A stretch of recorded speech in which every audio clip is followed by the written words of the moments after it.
must be a bit of me who wants to lose. I realize that you are sunlight in my life, and I think that I need you to shine by my side. You've been nothing but good to me. How could I not see?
Computer,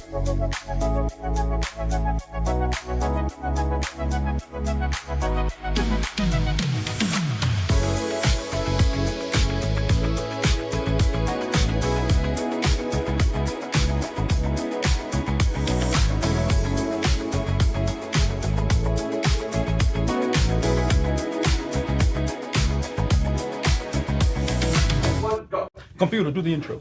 Computer, do the intro. Computer, flashback 2 weeks ago to when we did the intro so we don't have to do it again. Editor, play the intro. So we have a new list of monsters, Evan, for Challenger mode, right? We have a few that are getting swapped in and out. Once again, everyone, welcome back to our show. Evan, take it away. Yeah, guys, Jesse's right. This week on Summit, we're going to see the introduction of a few new monsters to the roster. Things like Sunjung Lao are here, Ragdoll's back again, Chandra's added to the roster too. That's right. Might swap a few things up, and I'm wondering how it's going to impact people's Angelmon picks. Very true, Evan. We'll have to see which teams do their research and which teams do not to really get an idea of who they want to pick and who they want to get an idea of banning and pre-picking or making the other team pick. Sorry, not pre-picking, but you get what I'm trying to say. Whoa! You like it when I just leave you hanging like that? I just let you laugh at it? We're gonna be having Good Luck Have Fun versus Skit Sons. Please don't look at my phone. We're Well said, Jesse. Yeah, this is the last week for the round robin phase of the Americas Summit. So this is the last opportunity that these teams have to earn points. So if they want to get above the threshold for placements in the actual tournament portion, this is the last chance to do it. Now, we also have the introduction of a new Angelmon. We've got the Devilmon, the Water Angelmon, the Fire Angelmon, which we're all familiar with by this point. But now, the Wind one allows players to place a bounty on a player. correct. Yeah. Yes. So not a bounty per se, Evan. It's more of a, think of it like Battleship. So the Wind Angelmon, the way it's going to work exactly, guys, is that a team will be able to use the Wind Angelmon before the draft phase to decide a player within their team who they want to carry the Wind Angelmon. Now, what this will do is should that player win their match, it will reward one additional point, just one. If the player loses the match, nothing's rewarded, nothing's taken away. It's just a gamble for these teams to basically strategize on who's going to be the opponent's Angelmon carrier. So you're gonna see a lot of people trying to draft to take out this person so they don't get that extra point. You're gonna see a lot of teams using Devilmons in order to change the position of this player so that they get maybe an easier matchup, somebody they feel more confident going against. It's gonna be super interesting, Evan, to see how these teams really strategize and think about what they're going to do. That is a nice watch. Anyway, thanks for watching. We'll see you later. Wait, okay, so then, Bro, you can't undo my outro? Bro said no wait. so it really is anyone's game, Evan, because a 4-point lead could take you from disqualifying out of round robins to straight to the bracket stage. It's drawn on the screen, bro. What is What that? the heck was that? Dude, I just saw a ghost.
Hello, everyone, and welcome to the America's Summit Recap Show. This is the Meta Breakdown. Within the microcosm of the Americas Summit, we've seen its own little sub-meta develop within challenge mode, Jesse, and that's largely in part due to the introduction of all those Angelmon that we've seen. Correct, Evan. Yeah, you've seen a lot of teams strategizing as they're trying to create this meta or figure out what is the best possible play. And you're seeing a very interesting thing where these teams are having different metas that are obviously clashing. Yeah, and they have that unique tool set available to them. So for folks who may be joining us for the first time on this show, the water Angelmon allows for a pre-ban at the beginning of every round. The fire one allows you to force your opponent in a position where they have to force pick a monster that you decide for them. And that's given some interesting sort of delineation of choices too before we get into games. 100%, Evan. You've seen teams that are banning out monsters that they think are going to be used against them and they don't want to have to deal with that weaker monster. You're trying to just basically take apart what the thought process is, because we did see teams not ban a monster, and that was very interesting because why? It's a free tool. You don't get any negativities for using it. There's no downside. So it's clear that something is going on within that team, different from the other team, obviously, in which they're strategizing to then gain an advantage in some way. And maybe you have a deeper idea of why that might be within Summoner's War, if there's something maybe that by just leaving more monsters open, it creates the potential. I don't know, like I'm trying to understand it as a more new player. Totally. So it's like, you know, when you look at the blue Angelmon in isolation, right, there's a few standout monsters that people often want to take out. So now one of the most common ones is probably like the Water Werner. The Water Werner is so well optimized. Now he's so well optimized that his artifacts are just off the charts. So that means that he's going to be dealing way more damage than he normally would when he's just on the ranked ladder normally encountered.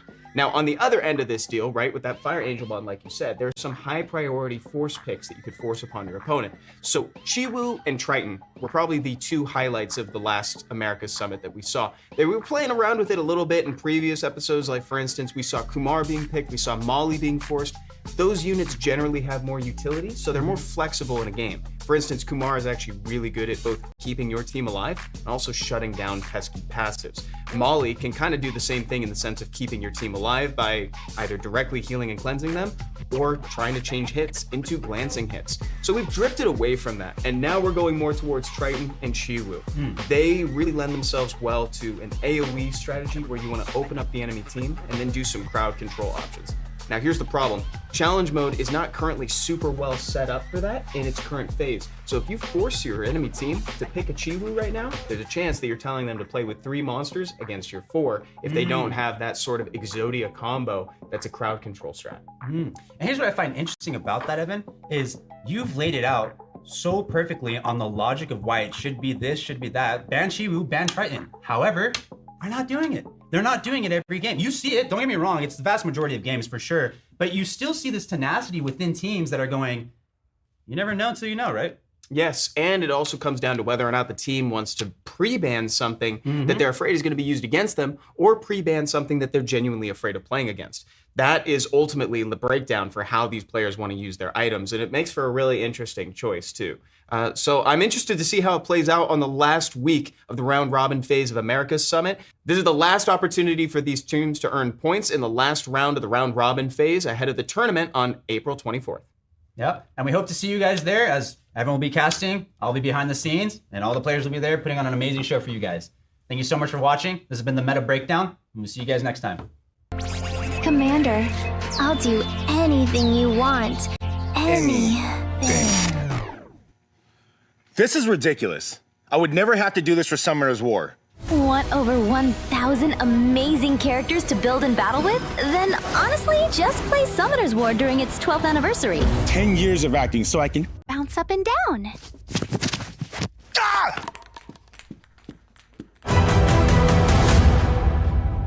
This is ridiculous. We charge! We die! We fight! We're level 3!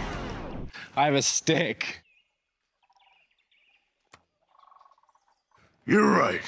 Different plan. Play Summoner's War? Wait, what? If you're looking for the original turn-based fantasy RPG, then honestly, just play Summoner's War during its 12th anniversary. No, cut! That's the wrong game. I mean, I like the game.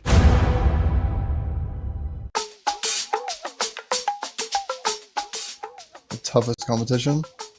I'd probably say Zayzas. Because he's a very smart player when it comes to like, I think challenge mode kind of fits him pretty well. Apps was like, so what's your name be? And I was like, I don't know. I like peanut butter and bananas. And he just was like, Banana Boys. And that's just sort of stuck. Ooh, my name is Meta and I play with the Colombian team. No, I'm just kidding. I am with the Parceros team, o estoy con los parceros. Estoy realmente con puros colombianos, son 3 colombianos y un mexicano, o sea, soy la oveja negra del equipo. Para toda nuestra comunidad de latinos, al final de cuentas realmente hay muchos, todos los fans míos que realmente somos cada vez menos, pero al final de cuentas nos divertimos, pero esperemos que se diviertan. Tuvimos la ventaja, digo, al menos para mi punto de vista, que realmente como latinos somos los que menos gastamos y tenemos menos probabilidad de tener las cuentas más OPs, y este modo nos ayuda a poder competir contra los top tiers como TrueWhale y todos los demás que realmente estamos bajo las mismas condiciones. A final de cuentas es algo que nos beneficia a nosotros y esperemos que lo traigan de una manera más continua, con un poquito de mejoras donde este modo de juego se puede mejorar para que lo disfrutemos más y mejor y que todo el mundo participe. Yeah, I will see you on Friday. Muchas gracias, esperemos que pasemos para vernos semifinal y final. On semifinal, we will meet again, maybe.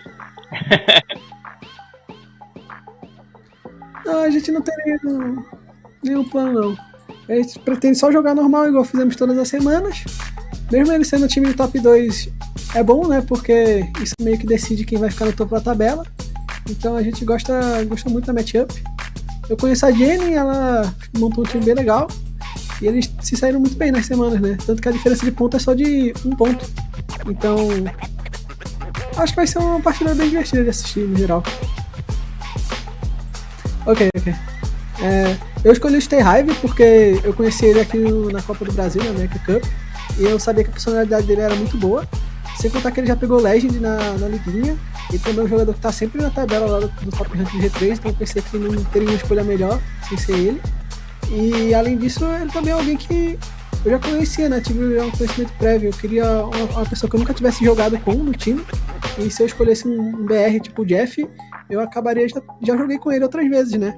Então eu não teria uma experiência diferente. Aí eu optei por escolher o Stay Hive. Bem, acompanhem, porque a gente vai ganhar esse campeonato. Vamos levar para casa o título de vencedor do Summit, né? Eu que já participei de todos os Summits e não ganhei nenhum. Esse ano a gente vai ganhar.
Hey! Could you throw it a little quicker, please? Oh, come on, this is getting ridiculous. Cut! Come on, they would never do this to me in a Summoner's War ad. Want a turn-based strategy RPG where every dungeon is a puzzle? Then honestly, just play Summoner's War during its 12th anniversary. Charles, where are you going? The Sky Arena!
Hello, everyone, and welcome back to the Americas Summit. This time for the last week in the round robin phase.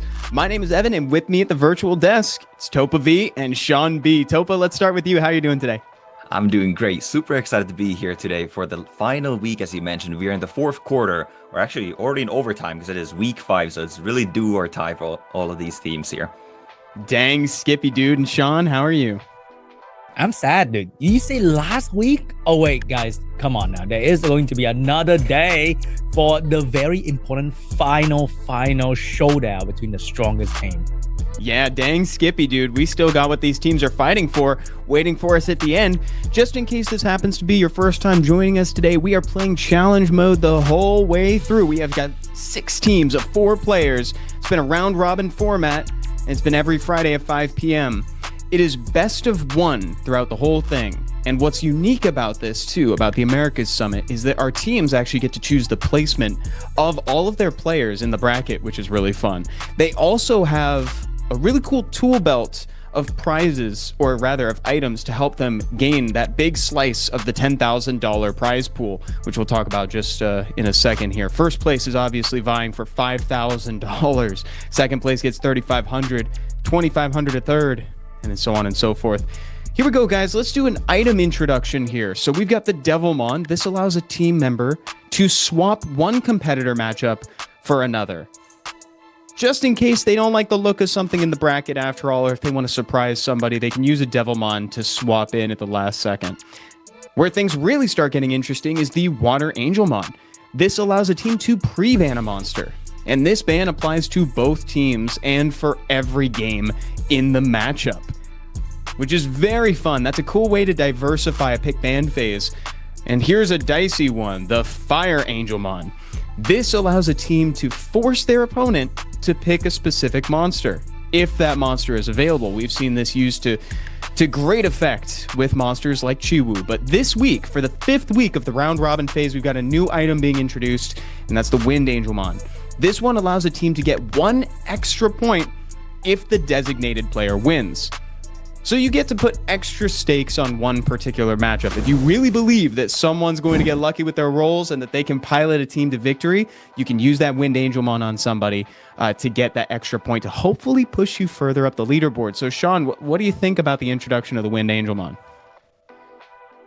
I think that's going to be very, very interesting and kind of to see what the teams are going to use them for, because with all the Angelmons, I think they've used them to great effectiveness throughout the weeks, and even how they use the Angelmon throughout the day change as well. So that's going to be interesting to see. Yeah, people have been using these items in really creative ways. Topa, do you want to tell some folks, if maybe they hadn't seen it before, how they've been using the Water Angelmon to pre-ban and the Fire one to make people force pick stuff? Absolutely, yeah. The Fire Angelmon is obviously the force pick monster, and that has no repercussions on your team. Only the opposing team is force pick that monster. So we've seen that being utilized on a lot of Chiwu and Triton, and those two monsters have really not performed at all. And then teams kind of picked up on this. They really didn't want to be forced to pick those monsters. So the Blue Angelmon does override the Fire Angelmon, the Blue Angelmon having the pre-ban. So teams started using the pre-ban monster to ban out the worst monsters, the Tritons, the Chiwus, so that they're not forced to pick those monsters.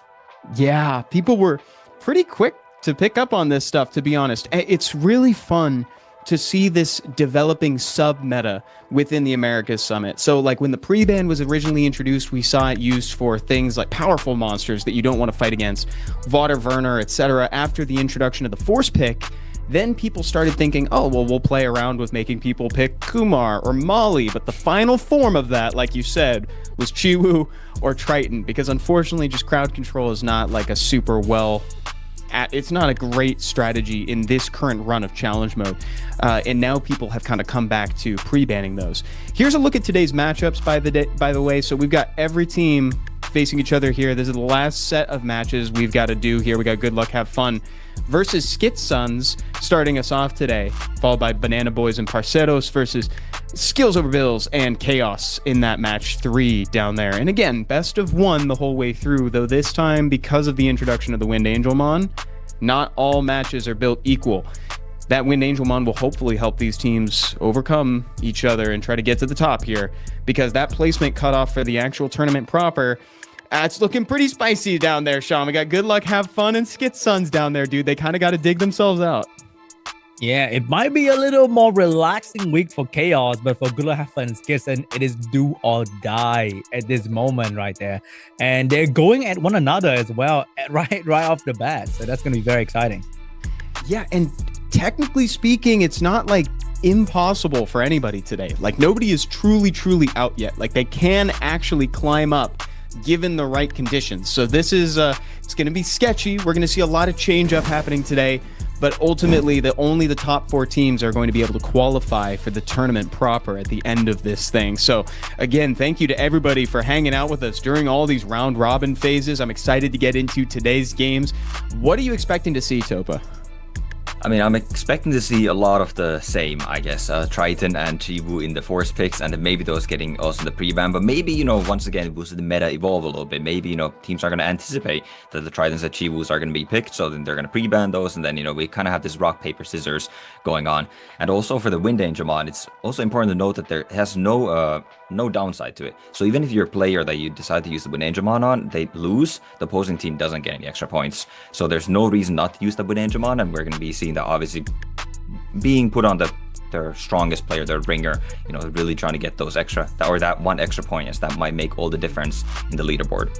That's a really good note. A lot of these items have some have the semblance of a downside. We've talked about how the Water Angelmon makes it so it's a symmetrical pre-ban. Nobody can pick the monster that's chosen with the Water Angelmon. But it's like in this case of the Wind Angelmon, you're really incentivized to use it because there's no downside. It's not that you gain an extra point if you win, you lose a point if you lose. It's not like that. It's purely an opportunity to get an additional point. We're getting Good Luck Have Fun queued up versus Skit's Sons here, guys. So in a moment, we're going to see the matchups that they've chosen for the bracket, and we'll get to listen in on whether or not they want to use their items, and we'll get to hear their thought processes as well. So in match 1, we got DarkGarchomp versus Varventus. Then we have Vinnie versus DanielKarioka. TrueWhale versus Sappyyy in match 3. And then in match 4, we got JeffBoladao versus Amodace to wrap it up there. So now, Sean, if you're able to pre-ban a monster for both sides, who are you pre-banning? Wow, that is a tough question as always, because do you want to pre-ban a very strong monster like Werner, like Water Monkey King, or do you want to pre-ban a very weak monster that the enemy might force upon you like Chiu or Triton? It is always a big question to ask your team, because there's also another opportunity, or not opportunity, possibility that the weak monster that the enemy pre-forced you to pick would not actually appear in your box. So it's always a question of RNG, which one is it going to be? And I think personally I would still go for the safe option here. That's going to be either Chiu or the Triton. And then there's another 50-50 because one of these monsters are equally bad. So it's going to be a very, very tough question for each team. Yeah, and Topa, we saw kind of an interesting thing at the end of last week where I think the Banana Boys in their team matchup, they banned out and force picked it so that each team had to pick Chiwu and Triton. It was kind of like the final form of this comp. It was really cute. Yeah, we saw that both teams they pre-banned a pretty strong monster. We saw the Werner and another, I think it was a Riley in the pre-bans in those games. And then we saw one team had to force the Triton, another team had to pick the Chiwu. So we really saw the ultimate showdown, I guess, of who takes the cake for the worst monster in challenge mode, and I think Chiwu came out on top on that. We definitely had, the conversation has shifted with the meta. It's like we started out this whole expedition talking about who the best monster was, and now we're like on a quest to find the worst, and I think we're like almost there. I feel like it's Chiwu, but we'll have to decide. I want to hear chat as well. Here we go, guys. Look at this. We've got a Chiwu force pick from the site. So Good Luck Have Fun has decided that they're forcing their opponents to pick Chiwu. We got a pre-ban on Triton. Oh my god, look at this. They canceled each other out. They canceled them out. They canceled each other out. Look at that, dude. And then they both used their Wind Angelmon as well. That's awesome. And then we swap DarkGarchomp with TrueWhale and Sappyyy with Karioka. Wow, see, that's what I'm talking about, guys. Like the Triton canceling out the Triton, the Chiwu canceling out the Chiwu. This is truly the final form of these items. So, Sean, is this the best case scenario for these teams? This is the worst case scenario for us, because we always want to see Triton and Chiu make it to the show to see if these big brain gamers can think of a way to make use of these supposedly terrible monster in the challenge mode, but not really terrible monster in the actual game itself. True. But unfortunately for us, they were too smart. They were too good at predicting this predicament that we have right here. It was amazing. Like they really are. I'd hate to play rock, paper, scissors against these guys because they guessed it perfectly. Like, that was it. Also, I want to do a shout out as well to Simba. Thank you so much for the raid, and welcome everybody in chat. Thank you guys so much again for joining us today. This is the big one, guys. If you're going to watch any part of the round robin phase, I'm glad you guys showed up for this one, because this is the last possible chance for any of the teams that we're showcasing today to earn points. So make sure we're locked in here. We got TrueWhale versus Varventus queued up right here for our first game of challenge mode. Remember, there is no Chiwu, there's no Triton, and this is also the last chance. This is the last opportunity for them.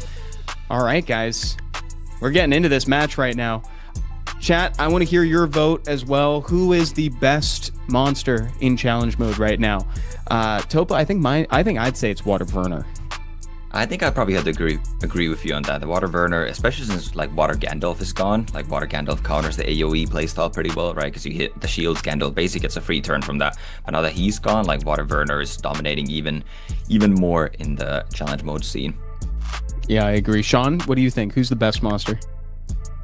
The best monster.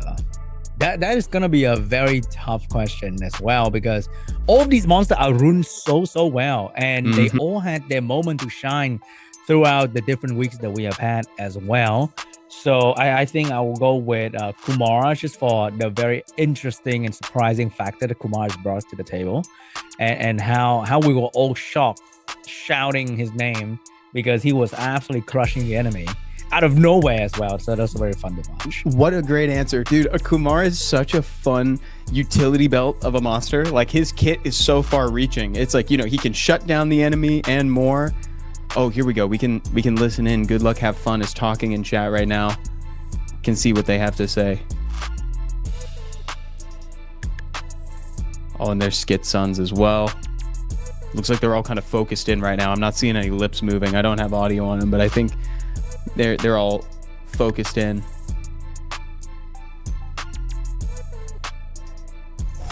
Man, Daniel's going full Interstellar at this point. Yeah, here we go, guys. We're in it. TrueWhale versus Varventus starting us off here. Topa, Sean, take it away. Here we go, guys. The first match of the final week here. Varventus has the first pick. TrueWhale playing out from his car by the looks of it, and Varventus going for a Shaha first pick here.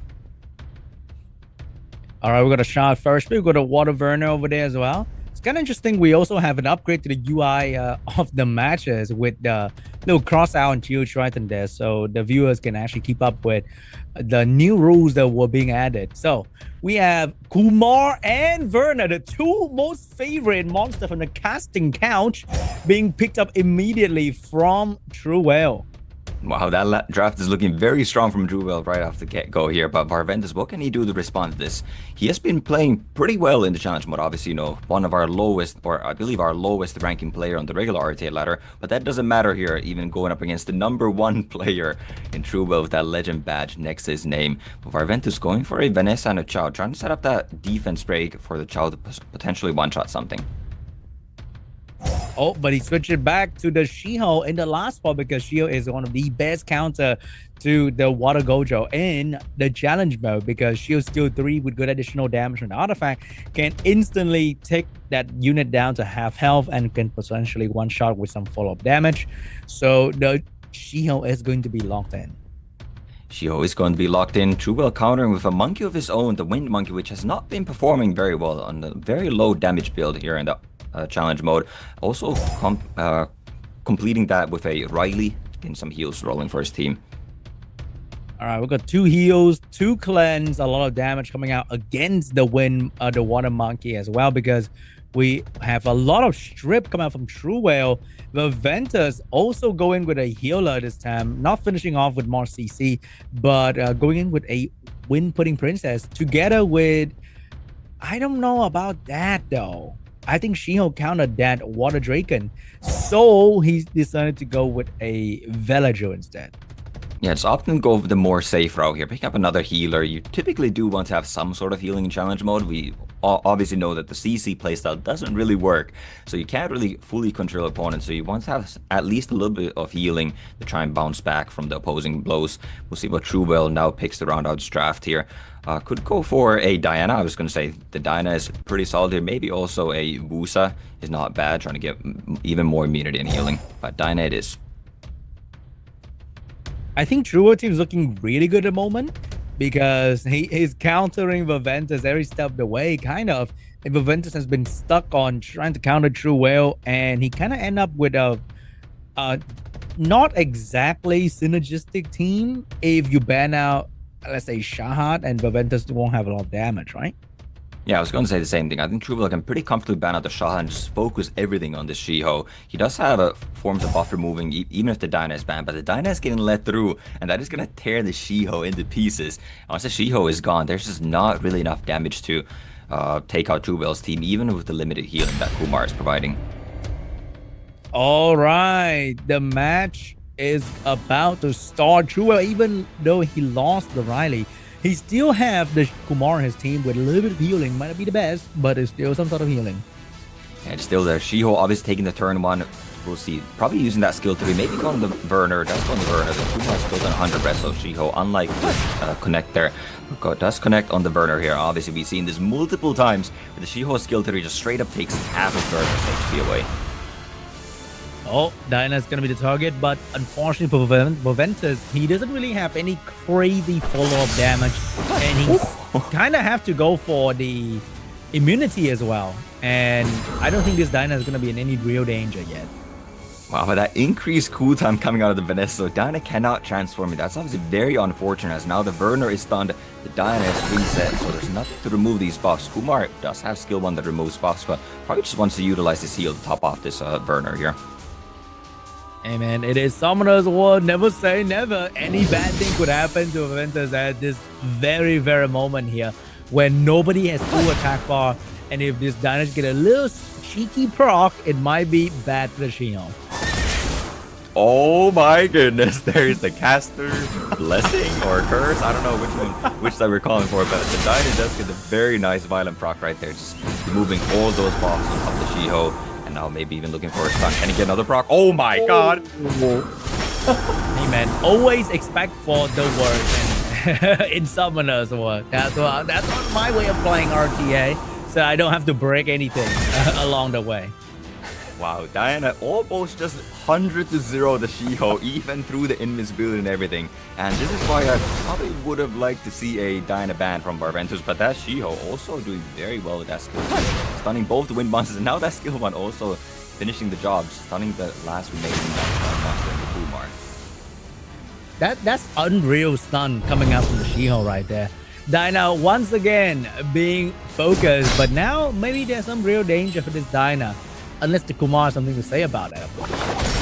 No violent proc for the Diana this time, so the defense break does stick, but the Kumar picks up the slack, gets the violent proc that is opposite, using the skill 3, just mainly for the cleanse. Needs to keep this Diana alive here. Now Windmonk can also use that skill 2, but misses even with near max accuracy on a non-resistance Shiho here. Very unfortunate there. Unreal performance from TrueWhale, getting... Oh, the Shiho is really trying his best, doing everything he can to bring down the enemy, but the damage is just so much coming out from TrueWhale. Yeah, we see once again why Water Werner is arguably the best monster in this game, and Kumar. Kumar also getting that violent proc to cleanse the team. Water Werner almost just taking out that Shiho right there. Belgium can get a little bit more healing with the skill 2, but it's not going to keep the Shiho alive. Does still have Vanessa passive, so Shiho's not out of the match just yet. Oh, there's the transformation. Follow up with more damage. I don't think this Shiho is going to be alive after this turn right here. Shio's going to go down, come back up with the Vanessa revised, but more damage is coming his way. Can he survive this? Oh my god. Gets the stun, and Werner stunning it once again for good measure. Now, does he go for the kill or heal on the Diana? I think you probably want to go for the kill, as Angela is moving next, would be cleansing up the Shiho and getting the shield on top of it. So, TrueWhale wisely confirms the kill. And that is the main damage of Varventus at the moment. Also the main stun unit. She has been doing pretty much everything for Varventus up to this point. Maybe Village is going to finish up the Diana and the game can turn around a little bit, but then his team will be unprotected, and Werner will love to see that. Yeah, there's nothing at this point to keep this Werner in check. It's just going to do so much damage with the additional turn as well. Just stealing all of those buffs from Varventus, and Kumar has heal available. I think Varventus almost had to go for the kill on the Diana. I feel like that was really your only chance. Now Kumar is just going to be healing it back up, and this Diana is not going to be dropping. Oh, maybe a fat crit? No, that is not happening anytime soon. Kumar with the heal, and once again, my favorite unit from the challenge mode is doing absolutely everything for TrueWhale at this point. Healing, done. Cleansing, done. Silencing a water unit, done as well. No problem at all for Kumar. He's doing it all. And Vanessa with another violent proc does get the passive up, or the skill 3 revive up once again, but it's not going to be stopping TrueWhale here as he transforms his Dynamo once again. Going to be taking some reflex damage from that shield, and as it's also unable to buff remove that, it's high res Angela or max res Angela and low accuracy on this Diana. Alright, the game is still going on because Varventus refused to give up. The Dyna is still under a little bit of pressure because the damage from the Bellagio and the Vanessa is not too bad. I mean, it's not like absolutely crazy, but it's definitely not too bad. The Dyna is still under, gonna take a lot of damage over here, and because the Wind Monkey is not built for damage, he's just kind of there. Like, was the Wind Monkey performing the entire time? Maybe this defense is gonna lead to something. Yeah, finally the Wind Monkey does something. I feel like it's kind of been a 3v3 here. The Wind Monkey's kind of just standing there menacingly, not really doing much. Even missed the first defense break on that She-Ho, but now does connect on the Angela. And Kumar getting a nice oblivion with the skill one as well. So Angela's unable to cleanse herself. Oh, now okay. Alright. All we had to do was talk a little bit of trash about the Wind Monkey. And he's now stepping up to the plate, getting a nice revenge on the Bellagio with the Violent Proc. That is going to be taking out the Dynamic. Okay, good heal, but then the big boy Werner is about to take another skill 2 very, very soon here. And that's definitely going to hurt. Ooh, giving Angela a lot of healing back, but she is about to move anyway, so maybe that doesn't really matter. Silence missing on most of the enemy target, unfortunately. TrueWhale was a slight misplay right there. Could have not taken out the Angela and then just kill it with that Kumar skill 3. That would have silenced the Vanessa. And Vanessa's skill 3 is not a passive, although it functions very much like one. You can silence that. And if it's silenced, there is no revive. So could have just gotten that Angela out of the battlefield. But now he has to go through that Vanessa revive and kill this Angela for a second time. Oh, that's going to take quite some time right there. Varventus slowly but surely gaining a bit of momentum back. He refused to go down without a fight. And Angela and the Bellagio is making sure that he has a fighting chance. And because TrueWhale real weakness is starting to show, the lack of healing is really keeping him from winning the match. It really is, and this goes to show once again just the power of healing and power of sustain in challenge mode. Monsters are built so tanky, they can survive a while, and if you pair that with any sort of healing, you're just getting so much more effective health on your monsters. And Varventus is still just hanging on, and he's kind of trying to out-heal TrueWhale here, as that Kumar skill 2 doesn't have a 3-turn cooldown if it's cleansing a debuff. If it doesn't cleanse, it's only a 2-turn cooldown, which happens just now. And the Werner with the additional turn, not quite taking the Angela. Dude, this Bellagio has come and clutched so many times at this point. Every time somebody is about to die, he gets that perfect turn in between to say, nah, not today, buddy. Let me give you a bit more healing. Yeah, the Bellagio is keeping the team alive. You can see why Varventus, chose to change his last pick right there to that Bellagio. He's doing quite well here. He did a lot of damage against that Dyna earlier in the match, but now Kumar getting a nice Dyna proc back and healing the Werner once again to full health. Kumar being HP-based monster and the Werner being defense-based doesn't have the highest HP pool, so that Kumar skill 2 heal is very effective. Alright, maybe it's time for the Monkey to finish off the Angela, and we're moving forward a little bit with this match. This tug of war is finally leaning towards TrueWhale once again. He is going to get someone down very, very soon with the Werner. Yeah, the Werner is definitely going to take over at this point. Angela had a little bit of stopping to the Werner as it does provide those shields, and the shields do reflect damage. Once again, Werner doesn't have the highest HP pool, so the reflect damage is actually quite effective against it. But now there's just 2 fire monsters, no real damage at all, so I think Werner will just solo at this point, unless Vanessa can maybe get back into a revive. Maybe. It's still far away though, and also the revive's gonna come with barely any health. And no matter how bad, not how tanky you ruin your monkey, at this point with 68% attack up, it is still going to do a fair bit of damage. Yeah, 60 off, 60 down. This game has really gone the distance here, and everything is going to start hurting at this point. Monkey critting fire once again, and Violent Proc critting once again, and TrueWhale takes the win. Well done to TrueWhale. Yeah, that one went really long, Sean, but it was kind of decided sort of in the pick ban phase, to be totally honest, too. Yeah, the pick ban, which is really good for TrueWhale. He had all the right pieces, and Varventus was just kind of holding on dear life the entire match, kind of. Yeah, exactly. Because, dude, the Diana Topa, like that thing was still, even, it did its job. By the time it was gone, it had already done everything we needed her to do. Yeah, she really did, and maybe that draft wasn't actually so bad for Varventus, because that Dyna did get 2 Violent Procs. Well, to be fair, Vanessa got a very lucky Violent Proc into a reset, which is, that's about the same chance, right? You have a 22% chance to proc, and I think a reset's 20% chance, so it's pretty much the same as getting 2 Violent Procs. So I guess it's, RNG kind of evened out in the end, but yeah, Dyna definitely did her job in taking out that She-Ho before she left the battlefield too. Yeah, well said. Okay, so match 2, Vinnie versus Sappy. Should be noted, but both of these players have the Wind Angelmon on them, and now they're fighting. So only one team is going to benefit from the double points here. That's actually kind of crazy. So this is denying one team 2 points here, Topa. Ooh, that is going to be a huge matchup then, because yeah, everything is riding on this one game, and it's interesting to see. I believe that Skit's Sons used the Devilmon to move Sappy into this matchup, so I guess they're really confident in Sappy to be able to take down Vinnie, who is one of the better performing players in this tournament too. Yeah, it's like we talked about that. Yeah, Sappy's got a good history with the challenge mode as well. Now these guys are queuing up for it here too. Sean, do you have a favorite going into this? No, man. Oh. I like that. I like that little tease play right there. Don't be a bad boy now. You cannot draft that unit. So I just crossed Sappy box has the Automail and the Hater over there. We got Kovaci and Maximilian for Vinnie, looking very aggressive for Vinnie. Yeah, I love to see these double LD matchups here. So, you know, we might see a little bit different play here. As, you know, usually you just see all those RGB monsters, but we have 2 LDs available for both sides. So interesting to see how they're going to be utilizing that. And Sappy already locking one of them in that pattern. Oh, we got an early LD draft here. An early Diana coming out from Sappy as well. But Diana is definitely going to be a great choice into the Windraken and the She-Hulk. But Fire Megumi is stepping up to deal with this Diana and the immunity coming out from the Pater. Yeah, Vinnie going for a very meta-heavy team on the regular RTA ladder here. A lot of stunning with that Erection as well being built on Despair.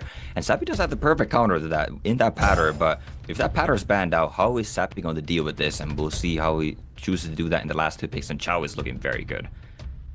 Yep, Chow's looking really mighty here because there's no good counter to him coming out from Vinnie just yet. And whatever he last pick is going to be banned if it's really good against Chow. And I don't think there's any really good unit against Chow in Vinnie's box altogether.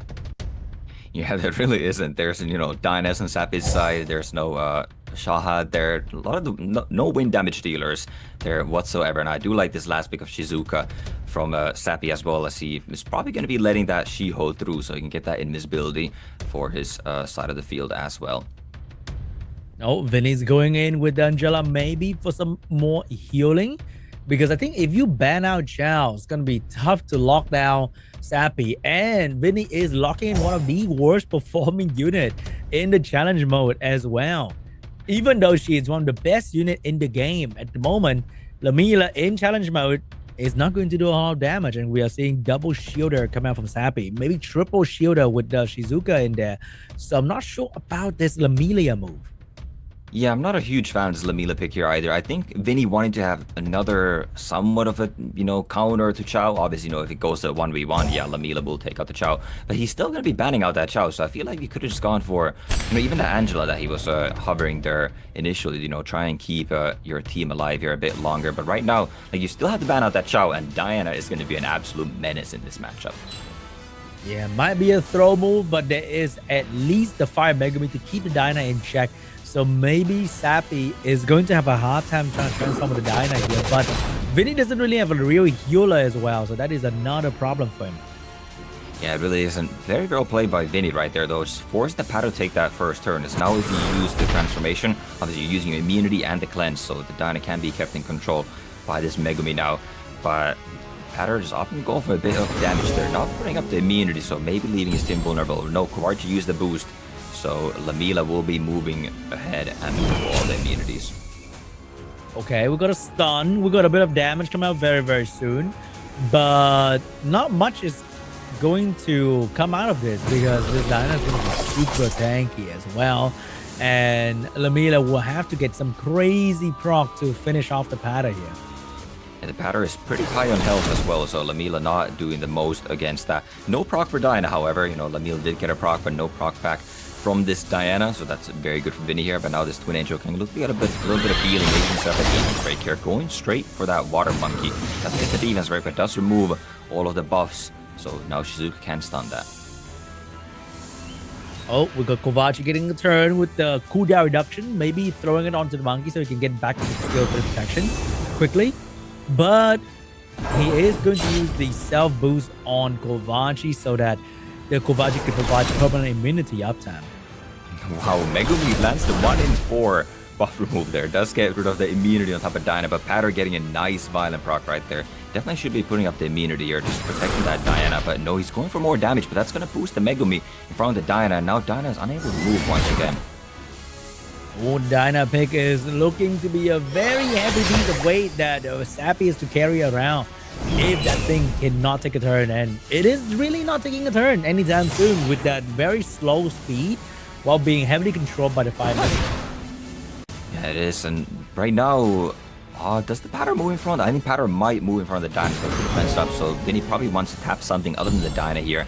Give the Dyna a little bit of attack bar and make him waste that turn here. Goes for another Kovarchi immunity, but no, he's going for that Diana. And yeah, at this point, you can use the Water Twin to boost up the Patter for sure to make him move in front of the Dyna. And now cleanse the Dyna up, so the Dyna might be coming here. I think Shiho might have. No, Shiho has no skills. Oh, somebody might be going down. That could be the Shiho. But Dyna will be a little bit vulnerable in the human form. Not quite yet. She's going to get back to the horse form right there, so that she's going to be tanky once again to deal with the damage from Lamina. Obviously, in transforming, the Dyna does drop all the buffs, so there's no protection sitting on top of this Dyna. No immunity, no shield, no anything to really keep it alive. Just Sappy trying to take out the Shiho here. But Lamila's skill 2 is coming. It doesn't do a whole lot of damage, but it might do enough to take out this Dyna here. Oh, Dyna's being stunned up, but Shiho is about to go down as well. There is going to be a little bit of healing coming out from Kovacic to keep the Shiho together, but for how long? Shiho is gonna drop to the Water Twin Angel, and the shield get pop up as well. So the Lamila damage, not a whole lot. Yeah, really not a whole lot. Very underwhelming damage coming out of that Lamila once again. And Sappy knows this as well. He's just completely ignoring this Lamila. Went for the Shiho first, and I would assume he goes for this Megumi here now. So that's kind of what's keeping the Dyna in check. Doesn't transform, but now with that Violent Proc does transform, and that's a lot of damage on Patter skill too. Yep, and he even get a little bit of healing out of the extra turn as well for the Dyna. And Dyna is such a tanky unit that any bit of extra healing is very, very crucial. Lamina is going back in with a skill 3 for the provoke. And maybe this time he will finally get this Dyna down if the Fire Megumi get a good turn. Yeah, Dyna is going to be moving in front of the Megumi here. Ooh, never mind, not moving in front of the Megumi as AoE's there, but does get the stun on the Megumi. So Dyna does get out of that defense break. Still branded. Megumi can do a little bit of damage there. Does get the pushback as well as the stun. Oh, Shizuka's skill 3 is coming up, and this is a rare moment of no protection on the side of Sappy, on the side of Vinnie. So that Shizuka skill is going to be very, very troublesome. He gotta do something about it. Megumi will take the turn, take out that Diana, and with the Violent Proc, is he gonna stun up the Shizuka? No, doesn't even go for that Shizuka. Kind of needs a Violent Proc on Lamila, but even if a Violent Proc, I don't think you're killing. We just know that this Lamila doesn't really have the damage in that skill too, and does not even get it. Now Shizuka has skill 3, all the buffs, all the debuffs are out, and Patter does not care about that stun. He's gonna cleanse right out of that and hit on defense break and branding, and that is gonna hurt. Oh, that is definitely going to hurt. We got the Water Twin doing very solid damage as well. And can he hit it? I mean, does it really matter? We have Wild Blow, and that's going to blow this Lamila out of the match and get an additional turn as well. Sappy is looking really good at the moment because Vinnie lost both his good damage dealer. Fire Megumi, even though it's a very annoying unit, there's no Diana for him to annoy at this moment. So he's about to go down very, very soon. Yeah, the Megumi is going to go down here. It's not even really a damage build here in the challenge mode. He does have attack buff coming from the Kovarchi, but Vinnie knows it. It's over. Sappy takes the win, and I believe 2 points with that. Yeah, that's right. 2 points for the team. Look at that. He's stoked. He got the 2 points for his team when it mattered the most. The last round. Well done, Sappy. Skit's Sons is going to love those extra 2 points you got for him, Sappy. Well done. So, Topa, what would you define as like the moment that things really went wrong for Vinnie there? I think it was just that giving the Dyna the turn. I think Vinnie misplayed slightly there. He could have hit any monster other than the Dyna there to give the Dyna attack bar boost, and then it would have moved. Obviously was stunned up. It would have moved in front of the Patter and then just lose that turn. But he hit the Diana, and then that allowed the Patter to move in front of the Diana and cleanse it up and get that transform, and it nearly one-shot the Shiho at that point in the game. Once the Shiho left the field, there wasn't. It was just kind of downhill from there. Yeah, I agree. And we almost saw Lamila do something. Like, you know, she did the skill 3 performance was there, but like, yeah, she didn't quite get to pop off. You know, I know that we're a little tepid with her. We're a little lukewarm on Lamila in challenge mode.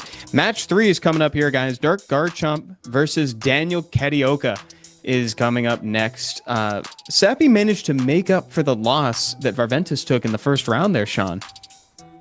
Yeah, and now things looking really dicey for TrueWhale team once again.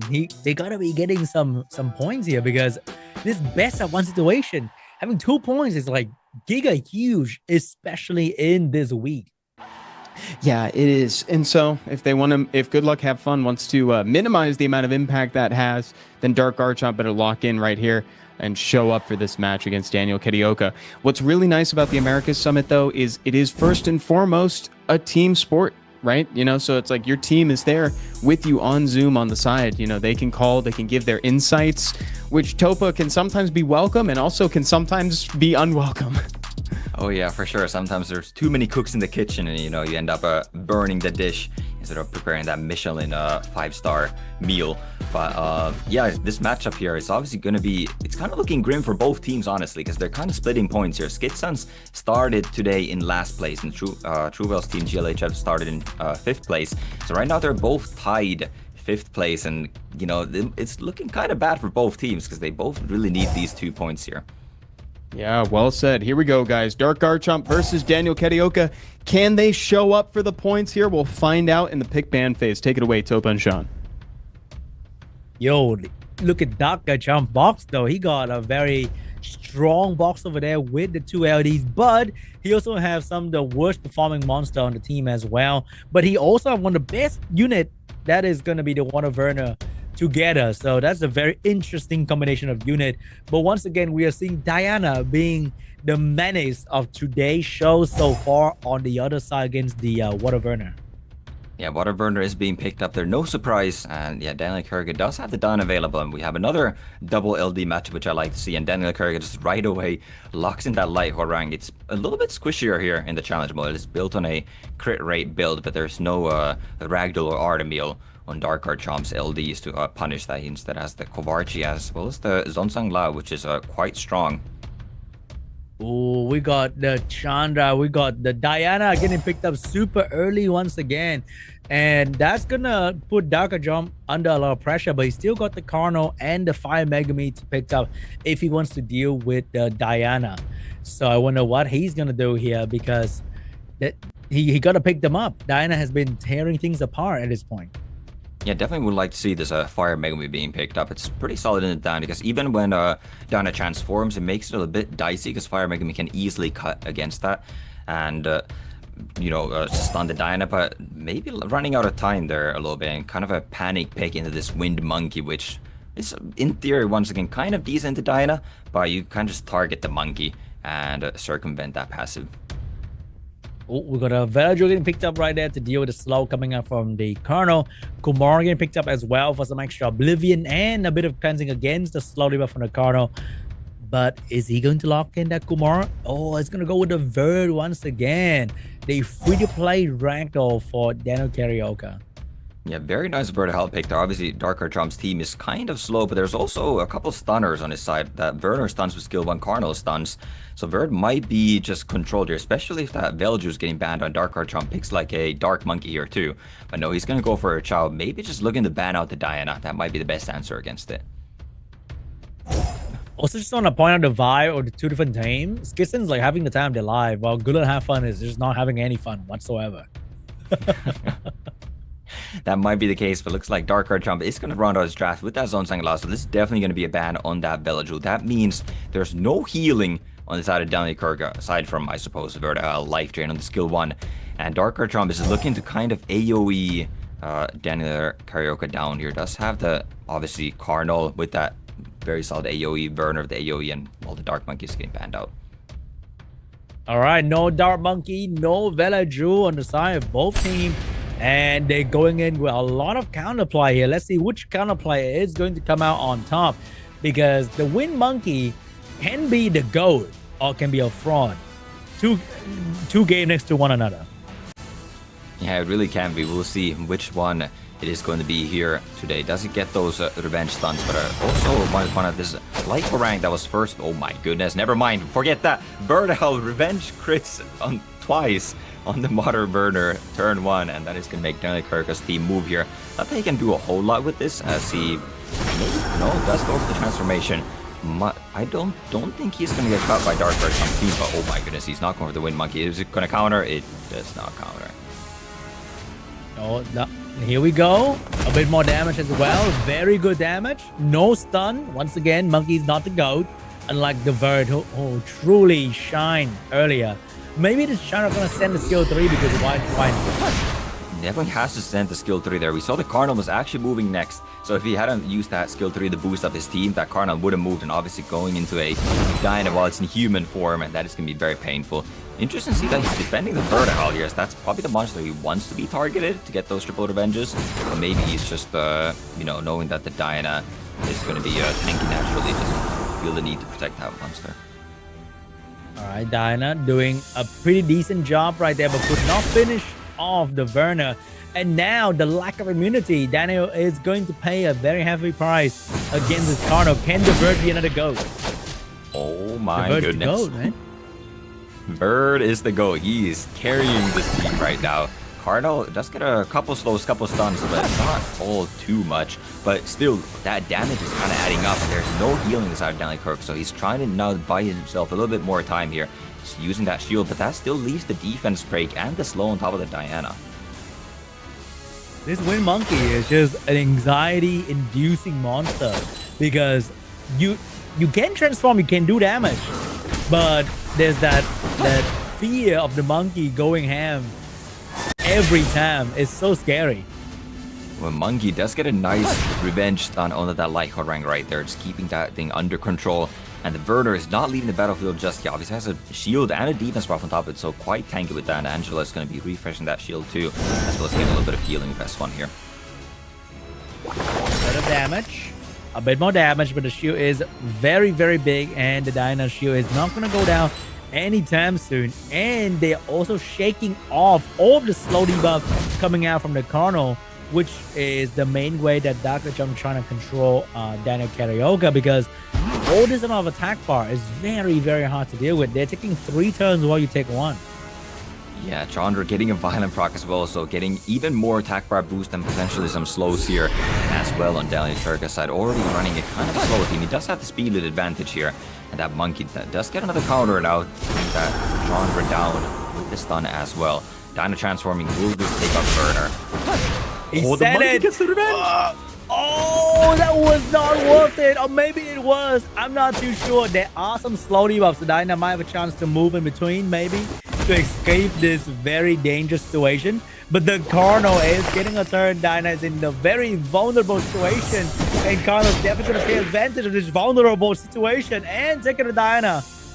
Yeah, the Danny gets slurped up by that Cardinal skill 2 right there and just deleted off the battlefield. Monkey gets a violent proc. Not sure if he really wanted that proc, as now it does move out of the shield, but this Monkey is very tanky.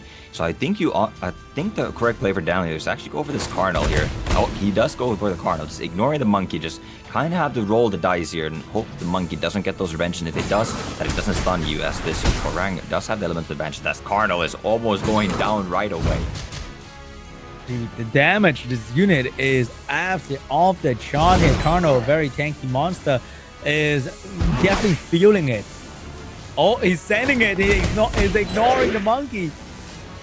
Now we see the Light Horang passive just stacking all of that speed, just lapping DarkGarchomp's team right there, and just literally in one rotation. It took one violent proc and lap, and that Cardinal literally left the battlefield. Now Chandra even getting a stun onto the Wind Monkey. That's gotta hurt. And Horang with another violent proc. Oh, the damage is unstoppable. The stun. The Monkey is gonna wake up, but is it going to be enough? Because the Bird is about to take another turn here, providing even more damage for the Horang. Yeah, the Monkey needs to get a revenge. He's feeling revenge. There's the counter, but it does get the crit, but gets resisted on the stun. That is so unfortunate. This Monkey has to put this light Horang down. Glances, does get a violent proc. And it also moves out of the shield now, so the Monkey is left vulnerable here. Oh, we got the Bird. Going back in, the harangue. Going back as the monkey can stun him. Can he do it? Oh! The monkey did. He trying to save himself, but he cannot escape the damage forever. Here comes the skill 2, ignoring the shield. Big damage coming in, but not quite enough just yet. Not enough. Monkey moving from the harangue does not get the crit. Glances. If the harangue hits the monkey here, it's going to take reflect damage from the shield and might actually die. The Angela might beat a Vertical in a 1v1. This is a situation that I haven't... Oh no, the harangue is still living. But harangue's going to die to the shield here. Wait, I don't think does the Vertical have enough damage to ever break the shield? I don't think it does. I think Angela actually wins with the reflect damage. Oh my god, the Uno reverse monster. You think you have won, but no, the leech from the skill 1 of the vampire is not as strong as this shield. No way, this Vertical doesn't have the additional damage artifact. It breaks the shield now, so it can get a little bit of leech. If the game goes late enough, this does favor Vertical. But I don't know if the Vertical can stay alive. Look at that, it's taking 450 reflect damage every time. It does lap, so it can get a little bit of healing, but it's only healing... Oh my, it's healing 400, it's so close. Dude, this is terrifying to watch. It's like Daniel is walking right into a trap slowly without even resisting. He's just dying slowly but surely. Things are creeping up on him. The Vert is trying his very best, but every time he does any real damage, he's taking so much damage in between. And he is going down. There's nothing stopping him. Oh my goodness. The Vert is so close and it keeps revenging, but additional turn Angela that's going to take out the Vertical, and wow, Angela actually does it. DarkGarchomp, what a win. What a fun way to win the game. Dude, Toba, Verd was looking like the key to victory until the very end, dude.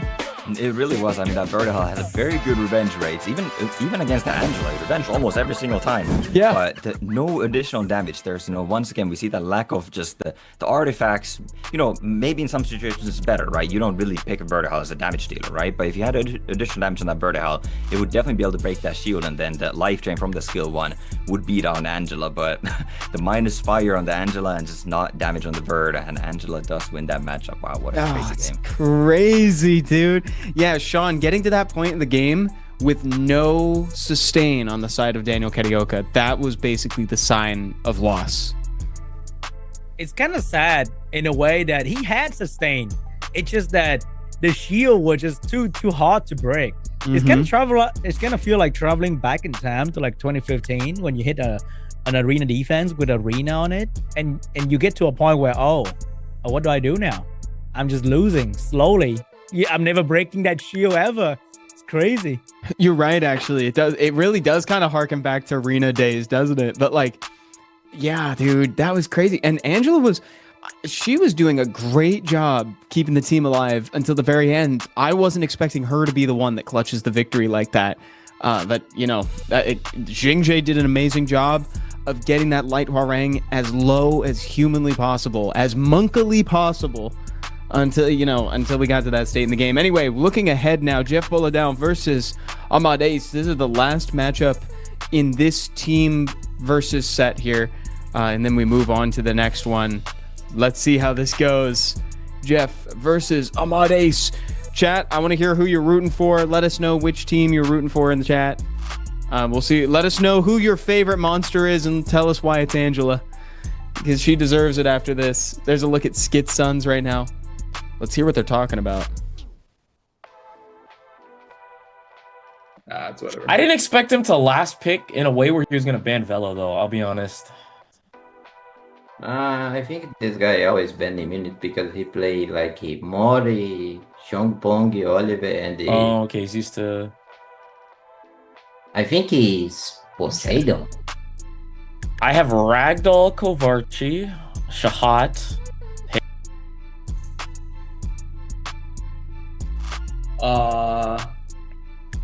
Flash the Haging and then pick Kovarchi. Okay. Flash it like a lot. All right, there we go. So we got a little glimpse into what they got, what they're prioritizing, keeping track of what people typically pick. Here we go, guys. We're getting into the pick ban phase right now. Topa and Sean, take it away for the last versus of this set. The final match between these two teams, and it's going to be a big one because as right now, Sappyyy did win that Wind Angemon match, so both teams have scored 2 points for them. If Amo can win this, he's going to tie up the score between these two teams. So Jeff really wants to take this win to make sure that his team has the best possible chance making that top 4 and qualifying for the playoffs next week. All right, we're starting off with the Vanessa Kovaci Ragdoll coming out from Amodace. Very, very strong over there. But over on the other side, Jeff is going in with Peter and the Dark Monkey King looking real strong as well. Wow, yeah, we're really just picking up all the LDs, you know, for all 4 LDs that are available here. I guess there's also a Gapsu on Ammo's side, but that doesn't really count as an LD because he's free to play. Well, it's getting picked up anyways. We're just having all the LDs in this matchup here. Ammo drafting pretty fast, quite aggressive here too. With that Kovaci on Swift build, trying to set up that attack buff Vanessa for the defense break, and then just trying to get a snipe on something real fast on Jeff's side. Jeff obviously going a bit more reactive, picking up that Diana, trying to get some turn 2 play. Oh, I don't really like that Wind Twin over Amo at the end right there though. I thought Shao was a pretty solid last pick right there. He's drafting an AoE unit into a Diana and a Pater, and I'm not too sure about that. Yeah, I see the point of drafting the Wind Twin Angels here. He doesn't want to be forced to ban out this Dark Monkey, as if the Kovaci is banned out and his immunity is gone. The Dark Monkey is going to be very difficult for Ammo to deal with here. But now he's also kind of, in doing so, he's, you know, protecting himself against Dark Monkey, but he's also just doubling up on buffs that doesn't do a whole lot for you. So now, yeah, Jeff can very freely let both those immunities through, and Ammo might be a bit light on damage with just the Ragdoll here. Yeah, and Jeff also has a lot of strip coming out. The Monkey Skill 2 can also strip immunity.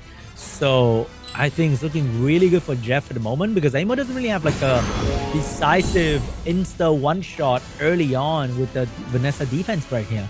Unless we see a Ragdoll Violent proc. Even if Violent proc was talking out and take out the Dyna, he doesn't even go for the Dyna. Goes for the Dark Monkey, which is kind of interesting to see. Does get a proc on the Vanessa, but obviously that doesn't really do anything when, especially after you miss that skill too.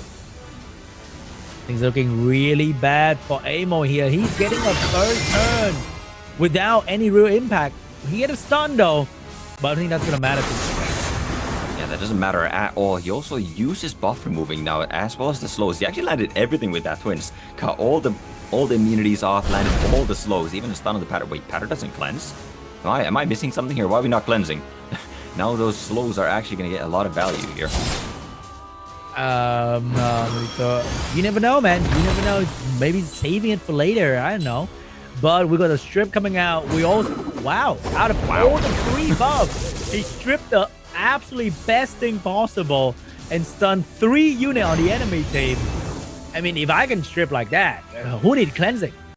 Yeah, what a performance by the water burner here, but he's still slowed on those monsters. So Ammo with the speed buffs actually get out of those debuffs very, very fast. You kind of see the, you know, the power of just speed buff as well as the slow here. The turn advantage on Ammo's side, especially that speed lead too, is just so massive right now. Maybe Ammo was waiting for the death break to show up, so that he can cleanse the defense break easier. Yeah, maybe trying to get, saving the transformation to cleanse that defense break, keep his team alive here. But now Ammo boosting up the Wind Twins, trying to get those cooldowns back off and still focusing this Dyna. If the Dyna drops before Ammo loses a single monster, his team's not looking too bad, but he's also very limited on heals. So late game, the Burner is going to be doing a lot of damage. Oh, that death break might be game deciding right there. Vanessa is definitely going down. There's no way around this thing. Even with the attack bar coming out from the Ragdoll passive, Vanessa under defense break. The Patter is coming in and there's no stopping this beast. Unless there's a chance Wind Twin does have skills available. Can not take the immunity off of the Patter. Just like a stun on the Dark Monkey, but that is the wrong target to get a stun on. So Vanessa leaves the battlefield. There's no more shielding, or no more defense breaking rather, coming from Ammo, and now the damage is even more severely mitigated. Dyna's goes for the transformation. Is he going to try and take out this Ragdoll right now? Another very good turn for the Dyna, getting a transformation, get cut in between, might lose a turn right there to the Wind Twin Angel, get a beautiful stun, but no, Diana with transformation back at it again, and the Wind Twin is going to go down very, very soon. Not the most impactful proc on the Dynas. It's still gonna die here. Just a simple Ragdoll S1. And we're looking at a 3v3 match, but the difference, Jeff's team is all full health, while Ammo's Wind Twin is probably gonna die right here at this pattern, and the rest of his team is not looking too lively either. Alright, I guess not a 3v3 anymore. And immunity is about to run out. We also have the Dark Monkey coming in with a skill 3 very, very soon here. And once again, there's no stopping him. He also used the immunity, the chance of getting the immunity back on the Ragdoll to do some damage, but that was not enough as well. If this Kovaci gets stunned right now, it might be over. Kovaci does not get stunned, doesn't even go for it as that Kovaci is built on 100 res. Very unlikely that pattern gets that stun, so immunity is back on the menu. And Ammo's team is protected for a little bit longer. Also does get the attack buff, which is obviously going to help this Ragdoll damage, but it's not quite enough. He missed the dot with the skill 1, so the Dark Monkey is living. Is he going to risk it? Take away some buffs, but does not get the right one. He went for the risky move, but he did not get it though. If you get the defense back, the game be over right now, so that was a coin flip moment. But he did not get it, so he gotta go back to the Kovaci because they don't want to give Ragdoll a big thrust into your face with ignore defense. We could have still gone for it. I think with a Patter skill 2, Werner skill 2, that Ragdoll may have died, but I guess Jeff is playing a bit safe here, just not wanting to take that chance here. But I think he's going to have to take that chance at some point anyways. It might be right now. No, he's still just holding on to it, going for that S1. Maybe with a transformation, where S2 does do more damage, so this might be the window for Jeff to take out this Ragdoll here. Which one's going to come on top? Kovaci's Ragdoll, Patter, which is the better LD5 in this moment. Oh my god, the Werner is so tanky. Ragdoll barely did any real damage, but the real damage is coming after this. No, Jeff is playing this so patiently, just not wanting to take any chances here. I think you can send it here. That's wait, no, you can't. Oh, this is gonna be this is actually really awkward. I think you S1 the Kovaci. Yeah, I think S1 Kovaci is the right play, because if you S2, you kill it, and then the Werner has to hit the Ragdoll. Ragdoll goes current ranges. This is going to be an intricate play that Jeff has to do here to pull this off. Some 5D chess going on right here between Jeff and Amo. Everyone now is the moment. Inching. Oh, GG. JeffBoladao.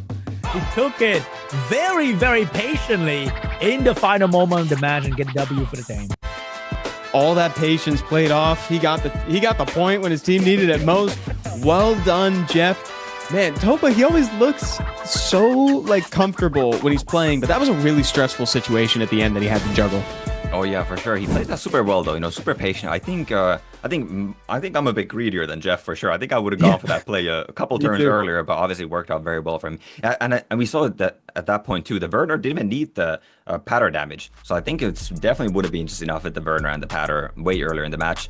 So maybe, there was some chance, even, if that patter got a proc to kill that Kovaci the turn before, then you would have had to hit the Ragdoll and it would have given a torrent. So, it could have gone a bit sketchy there as well, but very, very well played by JeffBoladao overall, and much deserved win to him.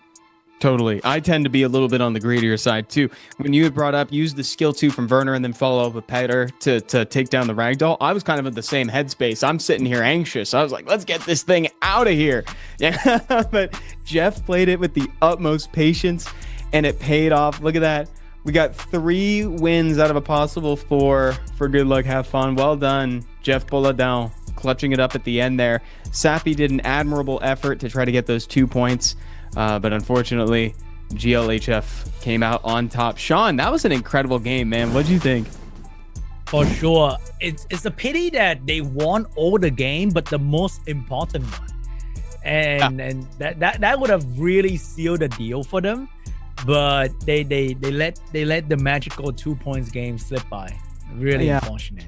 That's a really good point. It's like that was the one L they took in the set, and it was the one that was worth 2 points. Yeah, that's definitely, we're gonna see how that tracks on the leaderboard once they get that updated later down the line when we get it. But yeah, it's well done from all the players. Again, for folks who might be joining us a little bit later, this is the last round. This is the last week in the round robin phase.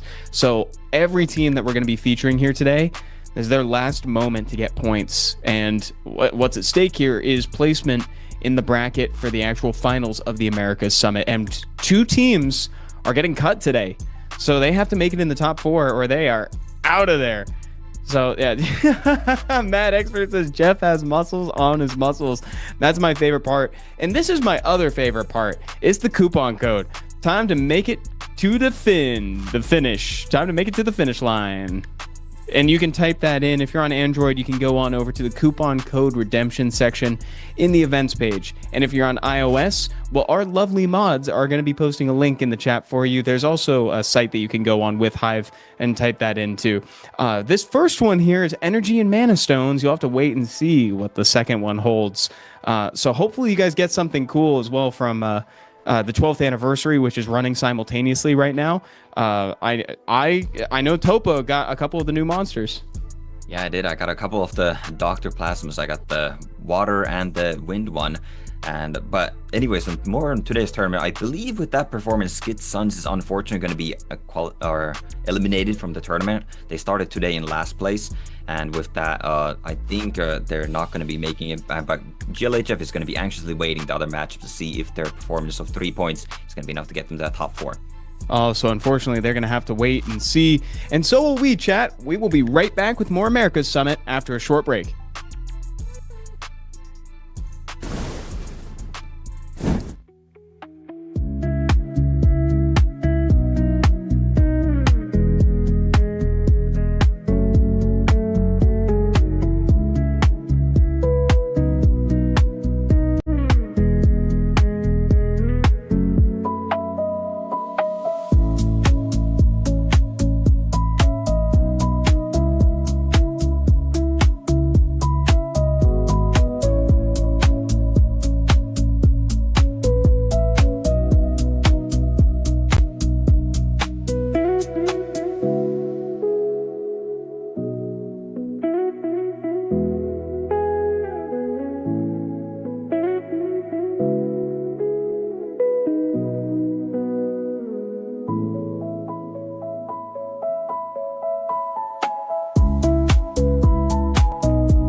good to you. I know I've got a lot to lose.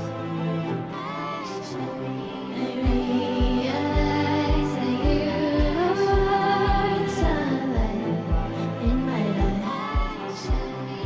I think that I need you to shine by my side. And the nights that I'm not sleeping, I only wanna feel you laying next to me. And the beats my heart is skipping, maybe 'cause I'm missing when you awaken me. And the nights that I'm not sleeping, I only wanna feel you laying next to me. And the beats my heart is skipping, maybe 'cause I'm missing when you awaken me.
Hello, everyone, and welcome back to the Americas Summit for the last day of the round robin phase here. We just had our first team up, and now we're going to be moving on to the next one. Topa, this is looking pretty rough for Skit Sons currently at the bottom there, as well as Banana Boys. Yeah, well, it's looking extremely rough for Skit Sons because they've already played their games today. So even with the 2 points that Sappyyy got from that Wind Angemon, they're still at 9 points, which still, you know, doesn't even put them in the top 4. So they are officially out. And right now, yeah, GLHF, they're sitting at 11. So if Banana Boys does well and Parceros can get at least 1 point, it's still like, you know, they kind of split too many points and both of them are still going to be ending out of the tournament here today. Yeah, we were talking about it, and GLHF kind of has to stay at the ready here because, you know, they got to watch and see if they're actually going to make it for the placements, because we got the finals at the end of this whole thing down the line. This is the last day for actually earning points. So like Topa highlighted, Skit Sons, is unfortunately going to be out, while Banana Boys does have an opportunity. If they play well, they can boot out Good Luck Have Fun, and they can hit the qualification area there and just play for the placements instead. So, Sean, what have your thoughts been so far of the games? I think we've been seeing the good old bruiser matchup once again, and healers are on the rise, definitely. So if people can learn a thing or two to get more points in upcoming matches, they gotta drive a healer at some point in the early pick. Because if you wait until the end to pick a healer, then maybe that's a little bit too late. Healer stonks are going up, chat. You know, I mean, traditionally, right, you bring units with a lot of HP and a lot of effective HP between defense and HP, and they're obviously going to benefit from having some sustain on the field.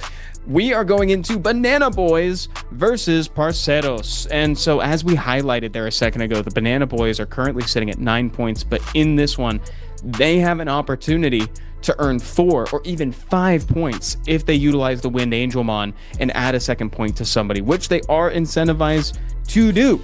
So we'll see how this plays out. We're going to be hearing from the teams and what they want to use their Angelmon on. So we'll know once they pre-ban something, once they force pick something as well. And so this time around, we all know that Triton and Chiwu are probably likely to be the force picks, right, Sean? Definitely. But it is always a coin flip to see if you pre-ban and pre-pick for the enemy the right thing. Because if what happened just now happened again, then nobody's gonna. I mean, we're not gonna see Chiwu or Triton on the field, and we don't want that, right? We want to see Triton and Chiwu on the field.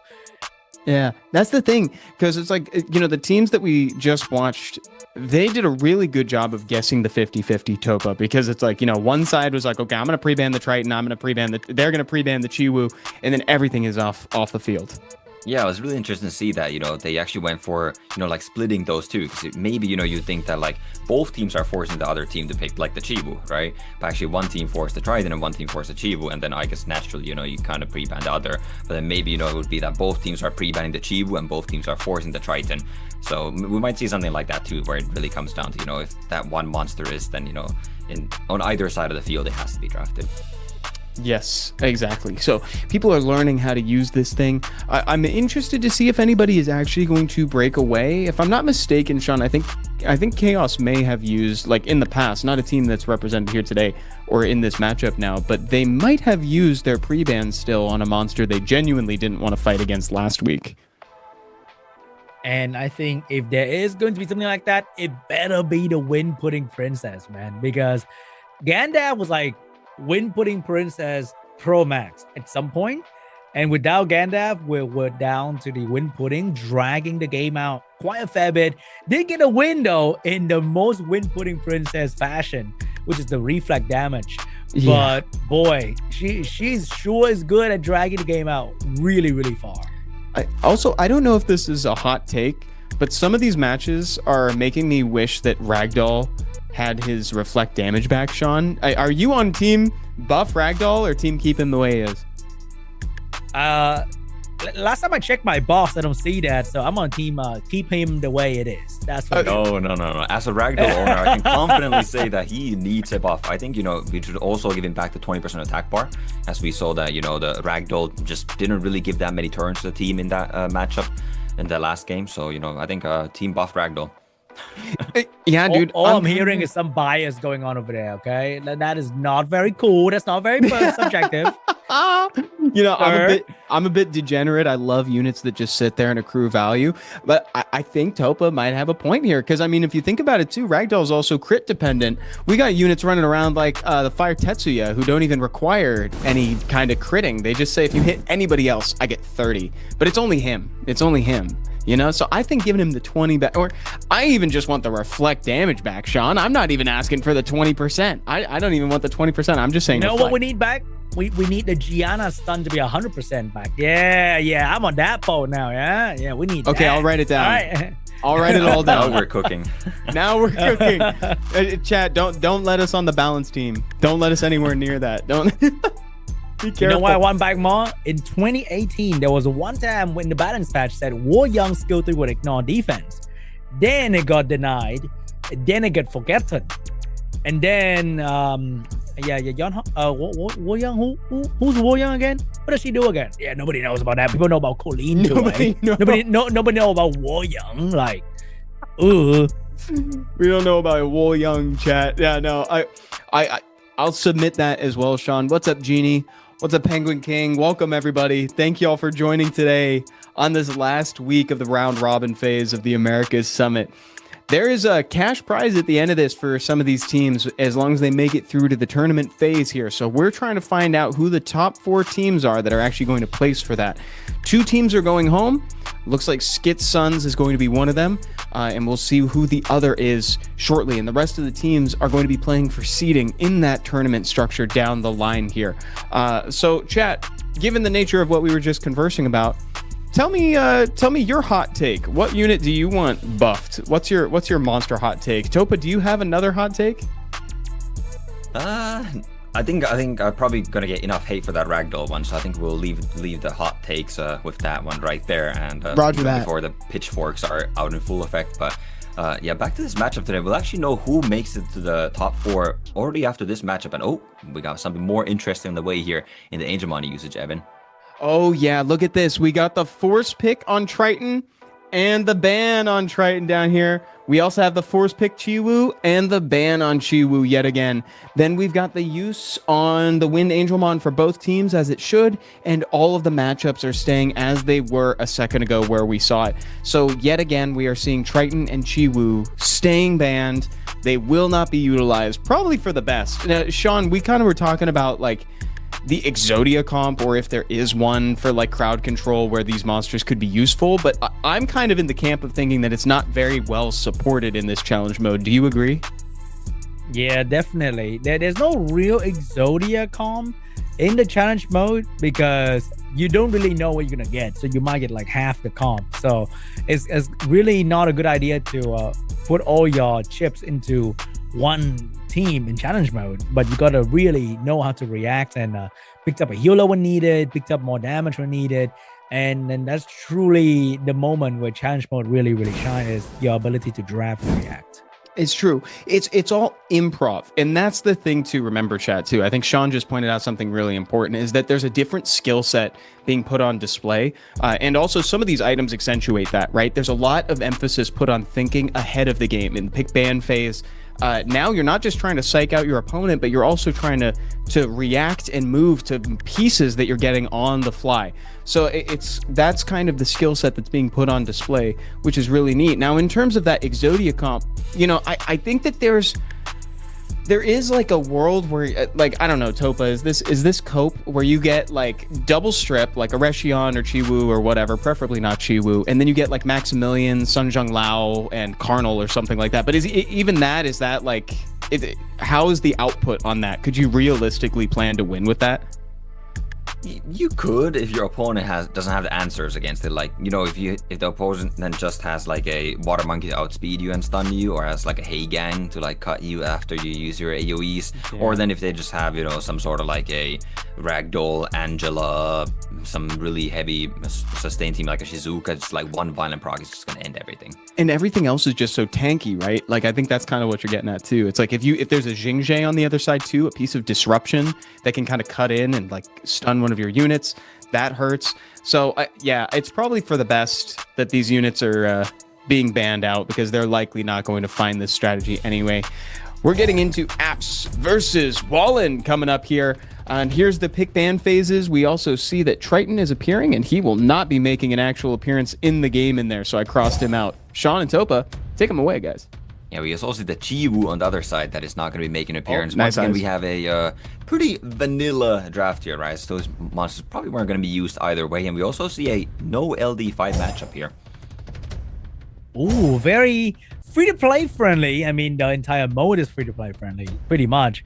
It's all about teaching you how to use certain unit, how teams work, and sometimes the answer to the enemy team is right in front of you.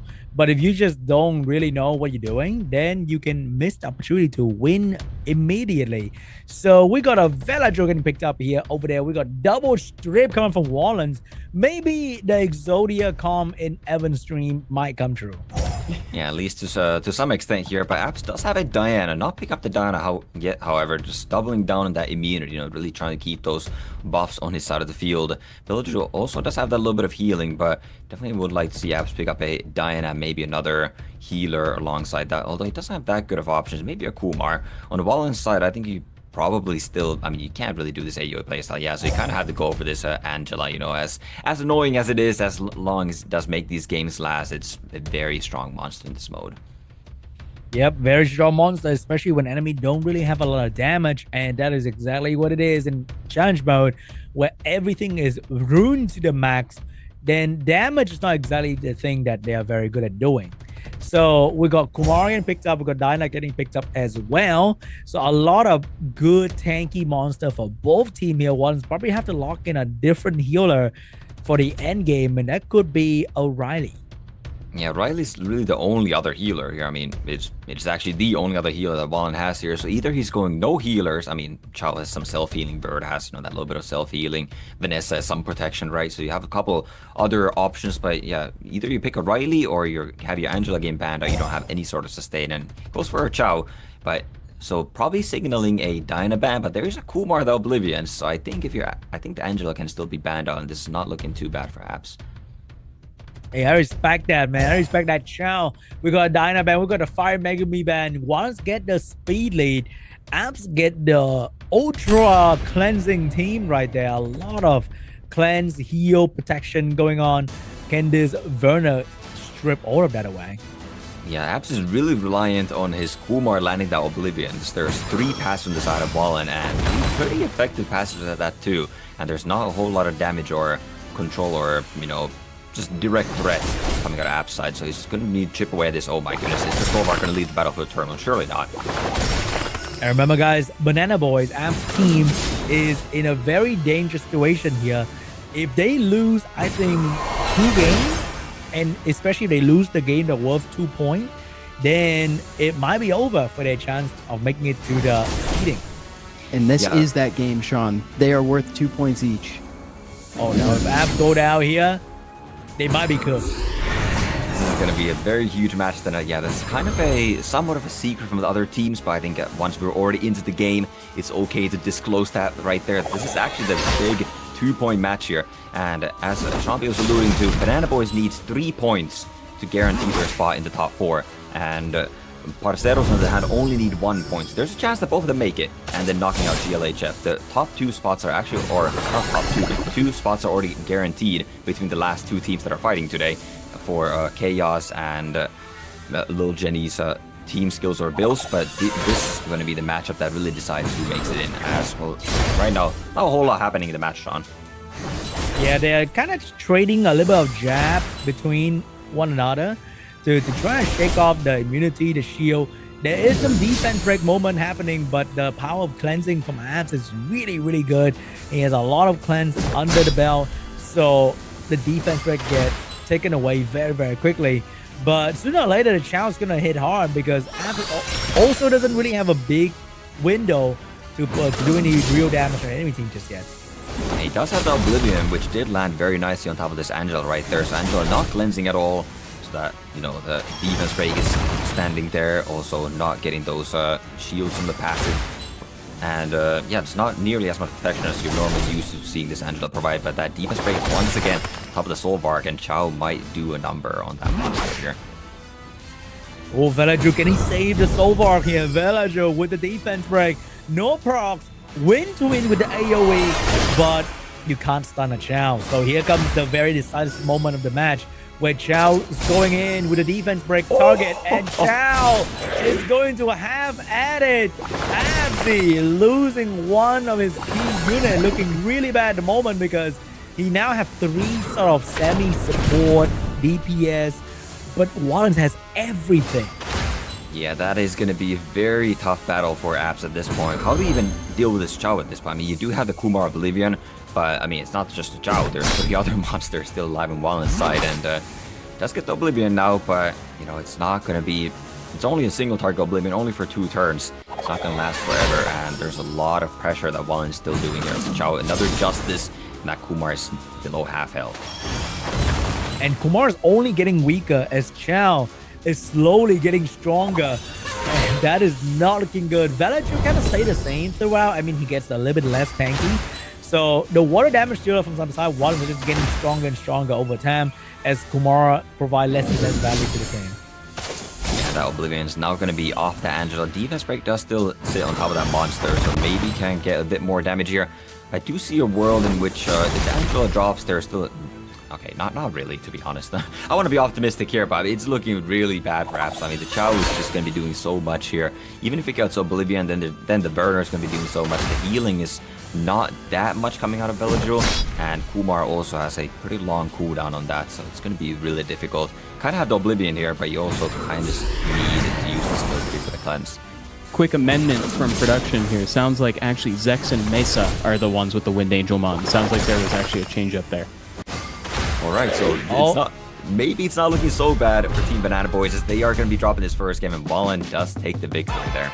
Well done, Wallen. Wallen is consistently showing up for the team, actually. Wallen's been doing a really good job lately, Topa. Yeah, he has, and that 1 point actually guarantees that Parceros is going to be in our top 4. So congratulations to them on that. And now we'll see if, you know, it's going to be Banana Boys or GLHF that is going to be knocked out of the tournament alongside Skitson. So Banana Boys, they have to step up because they need 3 points. Yeah, see, and every loss like that, Sean, it weighs heavier and heavier. They got to lock in, dude. They got to lock in real bad. If I'm them, I'm going to cut a deal under the table right now. I'm going to start a Discord thread email chain right now. Oh, yo, by the way, you know.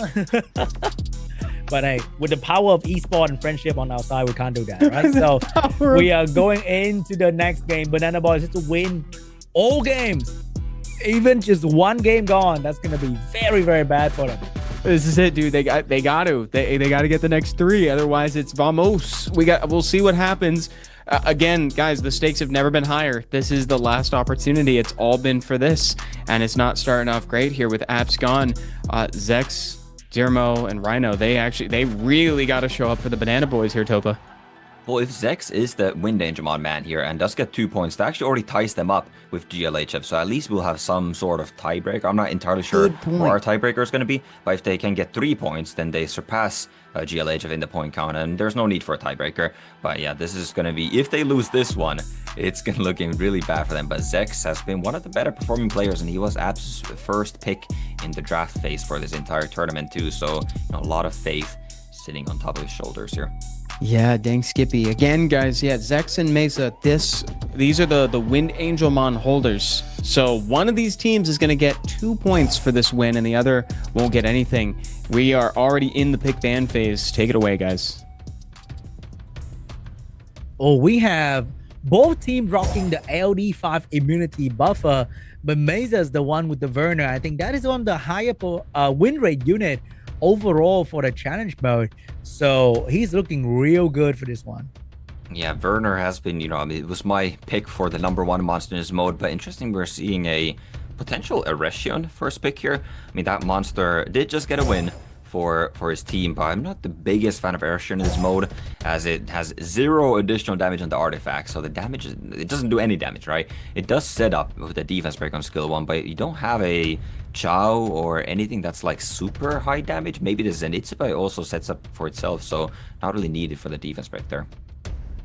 Maybe this match is going to be the match where Thessarian is going to shine here, because I can feel Zach's going to go for maybe the Shiho into the Angela to provide a very, very good overall team for Zex. Yeah, could be doing that, but I think it's going to be a Diana here instead. Maybe probably pairing up with the Angela as well. That has been very strong. No, Zex going for a Riley. I don't like Riley as much as Angela, because Eresion does have the heal block. That is still one of the very strong parts about that kit. And Riley only cleanses 1 debuff, and it's only on the skill 3, which does have a cooldown. Oh, will he pick up the Thessarian? Maybe.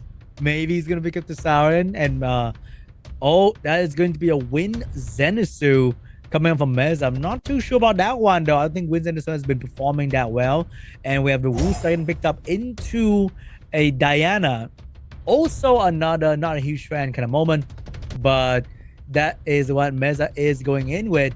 The Vert getting picked up here. Vert is very strong into Heavy Bruiser team, so he might lock that in. He will lock that in, and that's gonna be draft for Zax and Meza. Yeah, interesting moves to pick there into the Dyna. Probably already kind of signaling that you're banning out the Dyna, as Dyna does also kind of shred your Werner here. But, you know, then you kind of had to let that last pick through, which obviously you don't know what it's going to be. It's going to be a Vertical in this case. I think Zex is probably looking to ban out that Werner here. As, you know, that Werner could be, well, obviously we've seen just how strong Werner really is. And yeah, those are the bans, Dyna and Werner. So this Verd, if it doesn't get stunned, it's going to be providing a lot of value. All right, it is going to the game. I'm not sure how Meza is going to kill the Vern, the Fire Megami, seeing his main damage is a win, dude. So Zax is looking really, really good in this match at the moment, and the Fire Megami can slowly chip away at the immunity coming up from Meza as well. Yeah, I do definitely like Zex's position here. That Fire Megami is going to be constantly removing all of those buffs, and then even applying some defense breaks and opening that window for, you know, the patter to do some damages. There's a crit damage patter. You see the patter damage time and time again. It impresses me every time almost.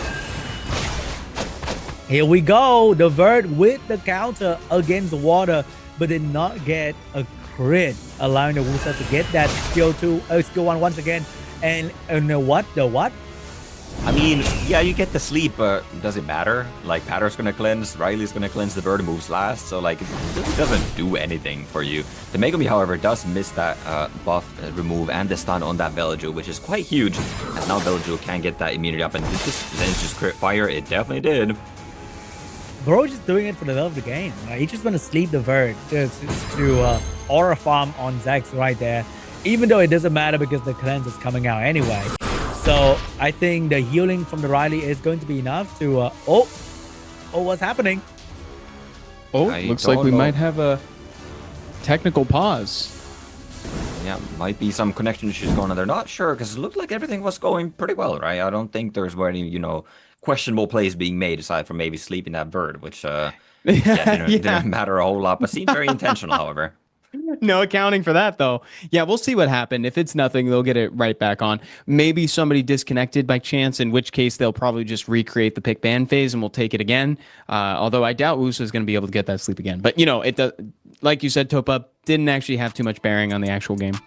Yeah, I really didn't notice that, you know, Zex even realizing that even the Riley outspeeds the Bird, you know, so like he used that patter skill to do some damage, and then Riley can get the attack buff to get the cleanse, because it does cleanse one debuff, as mentioned. Obviously, when there's only one debuff, one sleep on top of the Bird, that's a guaranteed cleanse on that sleep, and then, you know, your Bird can get the cycling and even get the healing on the Megami. And here we go, we're back in the game, and okay, we're paused again. Oh, instant replay of the pause. Zex has got his hands off. He's like, wait, it wasn't me. It's not me. I don't know what's going on, but I'm not doing it. Totally fine. There must be something that we're not privy to happening behind the scenes. Guys, we'll get this sorted out as soon as possible, and I'll let you guys know if I hear anything from production as well. But everything looks pretty legit to me. Yeah, Sean, thoughts on the game thus far? I know it hasn't been too much, but what'd you think of the pick ban phase? I low-key think that the move from Meza was intentional, hitting the Vert. I think he wanted the Vert to crit him, to get a turn in between, so that everything on the side of Zex will move, because Zex is using a bruiser comp, so if Zex go first, it doesn't really do anything for Meza.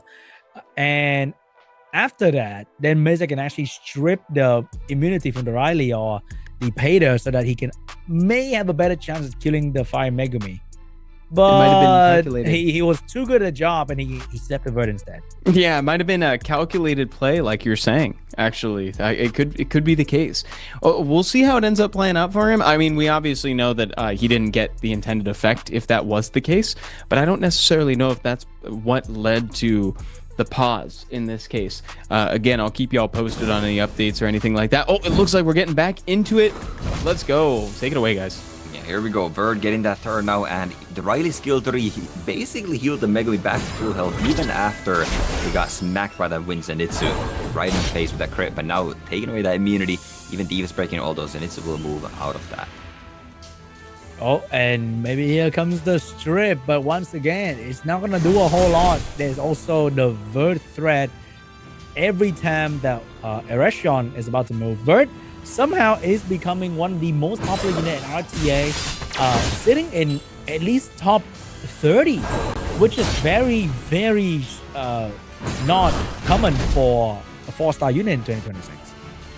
Yeah, the Bird is quite strong here. You know, it's interesting to see that it's on a triple revenge build here in Challenge, but obviously that's the most common build for Bird, so maybe they just copied that. But a lot of these booster matchups, you would actually want the Violent Bird for even more turn cycling, because a lot of these, you know, I mean, there's only one AoE on that Reshion, so like a lot of times your Bird is not getting hit at all. Just getting those additional turns would be much more beneficial. But either way, you know, it's still doing definitely enough here, as it now does cycle enough bar for this pattern to move. And the Wild Blow, that is Zenitsugan, and even a Violent Proc, and I mean, I don't really see a way back for Meza in this match. Yeah, I agree. Also, another thing is that most of the Druid that we see often scale with defense. So I keep forgetting that the Payda actually scale with HP.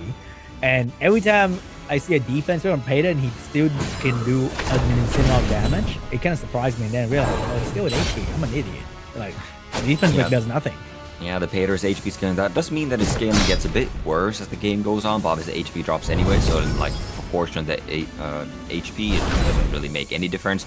Meanwhile, you know, the defense-based ones obviously do like more percentage damage based on that. And, you know, but even, I mean, nothing really matters in this game. This game's probably kind of just stalling for the sake of stalling almost, I feel like, as there's just not enough damage on Meza's side. He lost that big burst that wins Zenitsu, and there's, you know, double cleansing, double healing, turn cycling, cutting, and everything going on for Zex, and he's definitely going to be taking this game. And the 2 points for his team, so it's all of a sudden it's looking pretty good for Banana Boys and their qualification chances into that top 4. Yep, Zex, the true carry for Banana Boys, getting the 2 points, very, very important, because they truly need it so that they can move on to the next round. Even with 2 points, they're looking a little bit still shaky for Banana Boys, so they got to win the next one as well to truly secure their spot. Yeah, the 2 points puts them at 11, which is exactly what GLHF is sitting at. And Parcero started with 11, but obviously they won that first game, so they're already at 12 points. So they have surpassed the GLHF, who obviously is not playing anymore. They played in our first matchup of the day here. So Banana Boys, or GLHF, still has a chance to make it to the playoffs if Banana Boys do choke their last 2 games here. All right, Meza. We know, man. We know you got it. We know we're trying, but it's just looking real rough, dude. Like, there's just no way around it. Every time Zach take like 3 turns, he take like 1 turn. So whatever damage he managed to do on the 5 mega, he just gets instantly cancelled out by the Riley, who is one of the best healers in the game at doing the healing job as well. Yeah, with this much turn cycling and cleansing, you know, the heal block is a non-factor from the Erection. There's also not really any other debuffs aside from the heal block. So even if the units were heal block, you know, the skill tree will just cleanse right through, then still heal anyways. And now that Erection drops as well, and there we go. We see the confirmation. Zexy does win game 2. Yeah, there you go, Zex. That's awesome. Yeah, the most powerful tool in his arsenal there probably would have been the Rikuni Bow to sort of expedite that after the Zenitsu. You know, it's like it sends a message. But I admire that Meza hung on there towards the end, because you got to ride it out, right, Sean? In a tournament setting, you got to see if there's any possible way for you to win. But hey, man, sometimes you just know, you know, you play so much RTA, sometimes you just gonna know, like, man, my only win condition just get obliterated immediately in the first turn. It is what it is, man. There's no 4 procs in a row in the world that could potentially help me win this match anymore. Yeah, you know, as we saw, right, Topa, it's like as soon as the Zenitsu fell, that was game. Yeah, I mean, I definitely respect Meza for, you know, sticking out there. You know, it's Summoner's War. I've seen crazy things happen, but I mean, that may have been a bit too ambitious to win that one. And I guess once the Reshion drops, then he got the memo that, you know, okay, my two immunity monsters are probably not going to be they're probably healing the opposing team too, as opposing to doing damage to them. So he does make the exit there, and yeah, well played to Zex. You know, now here's the thing too, Sean. This is a big play for Banana Boys, right? Because that was a +2. That was a +2 point game right there, because that was a Wind Angelmon match. So that was big moves for Banana Boys, Sean. Yep, that is definitely going to give them a lot of confidence into the next 2 games there, because if they win the next 2 or just the next one, then they're going to secure their spot and kick Good Luck Have Fun out of the tournament. Yeah. Exactly. Dirmo versus Mendieta is coming up next. Let's see who can lock down another point for their team when they need it the most here in the last week of the round robin phase for the Americas Summit 2026. Again, we're trying to play for the placement, for the top 4 teams. 2 teams are going home today. Both of these guys are hoping it's not them. Here we go, guys. Topa and Sean, take it away. And Mendieta has both bad monsters in this box right there, so he's only playing with a selection of 12 monsters here, but I don't think he really minds that, seeing as it is a, Trident Shield that are obviously unplayable here. But we have once again another free-to-play matchup here. No LD fights present aside from that Gapsu. I really wish if they update the challenge mode, they would make it so that if you have the box, the enemy is gonna have, everyone should have like similar box. So in a way that you see that you have Werner, enemy might also have that, so that you have to maybe pick it first. Because right now, the moment you see a unit, you know that the enemy won't have it. So there's really no rush of stealing anything. Yeah, it's different, another layer to this challenge mode, I suppose. Even if you see like Hey Gang is one of the biggest counters. Not so much played in challenge mode because, it doesn't really have the best pairings. But even, you might have the AoE playstyle that gets super countered by Hey Gang. But you see you have Hey Gang yourself, then it's like, alright, I'm free to play this AoE playstyle.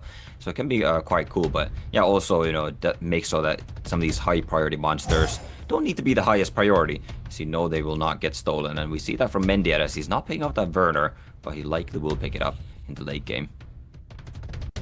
Oh, we got the Tessaran getting picked up. I was waiting for Tessaran last game. I think that would have made a bigger impact because Tessaran with a Violent proc maybe could kill the Fire Megumi.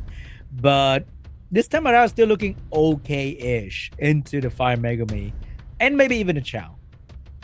Yeah, Dermo does pick up the immunity. That's obviously the biggest counter to Tessarian. You can't Oblivion if they have immunity. So just pick that up. Mendieta does have a couple of buff removers. The Wind Twin Angel skill 3 as well as the Gapsu skill 2. But both are on a cooldown. Werner now an additional buff remover. No surprises to see the Werner coming out of the draft. And probably going to be either a Riley or an Angela. There's another healer at the round of the draft. But no, he's going for a Lamila. And kind of a more YOLO playstyle. But I think it's going to be a very easy die in the last pick for Dermo. And he's quite happy with his draft. Is that kind of a throw move right there from Mendieta with the Lamila? I can't remember the last time I see a Lamila win in challenge mode from the tournament. So I'm not sure about that one. We got a She-Hulk last pick right there into a no-win team. So the She-Hulk is looking really, really strong at the moment. Yeah, that's definitely a very strong pick as well. Probably going to be looking at banning out the Gapsu here now. Just getting rid of the cleanse. So it's the consistent healing. And then, the She-Hulk can definitely do damage. But it's probably going to be banned out here by Mendieta.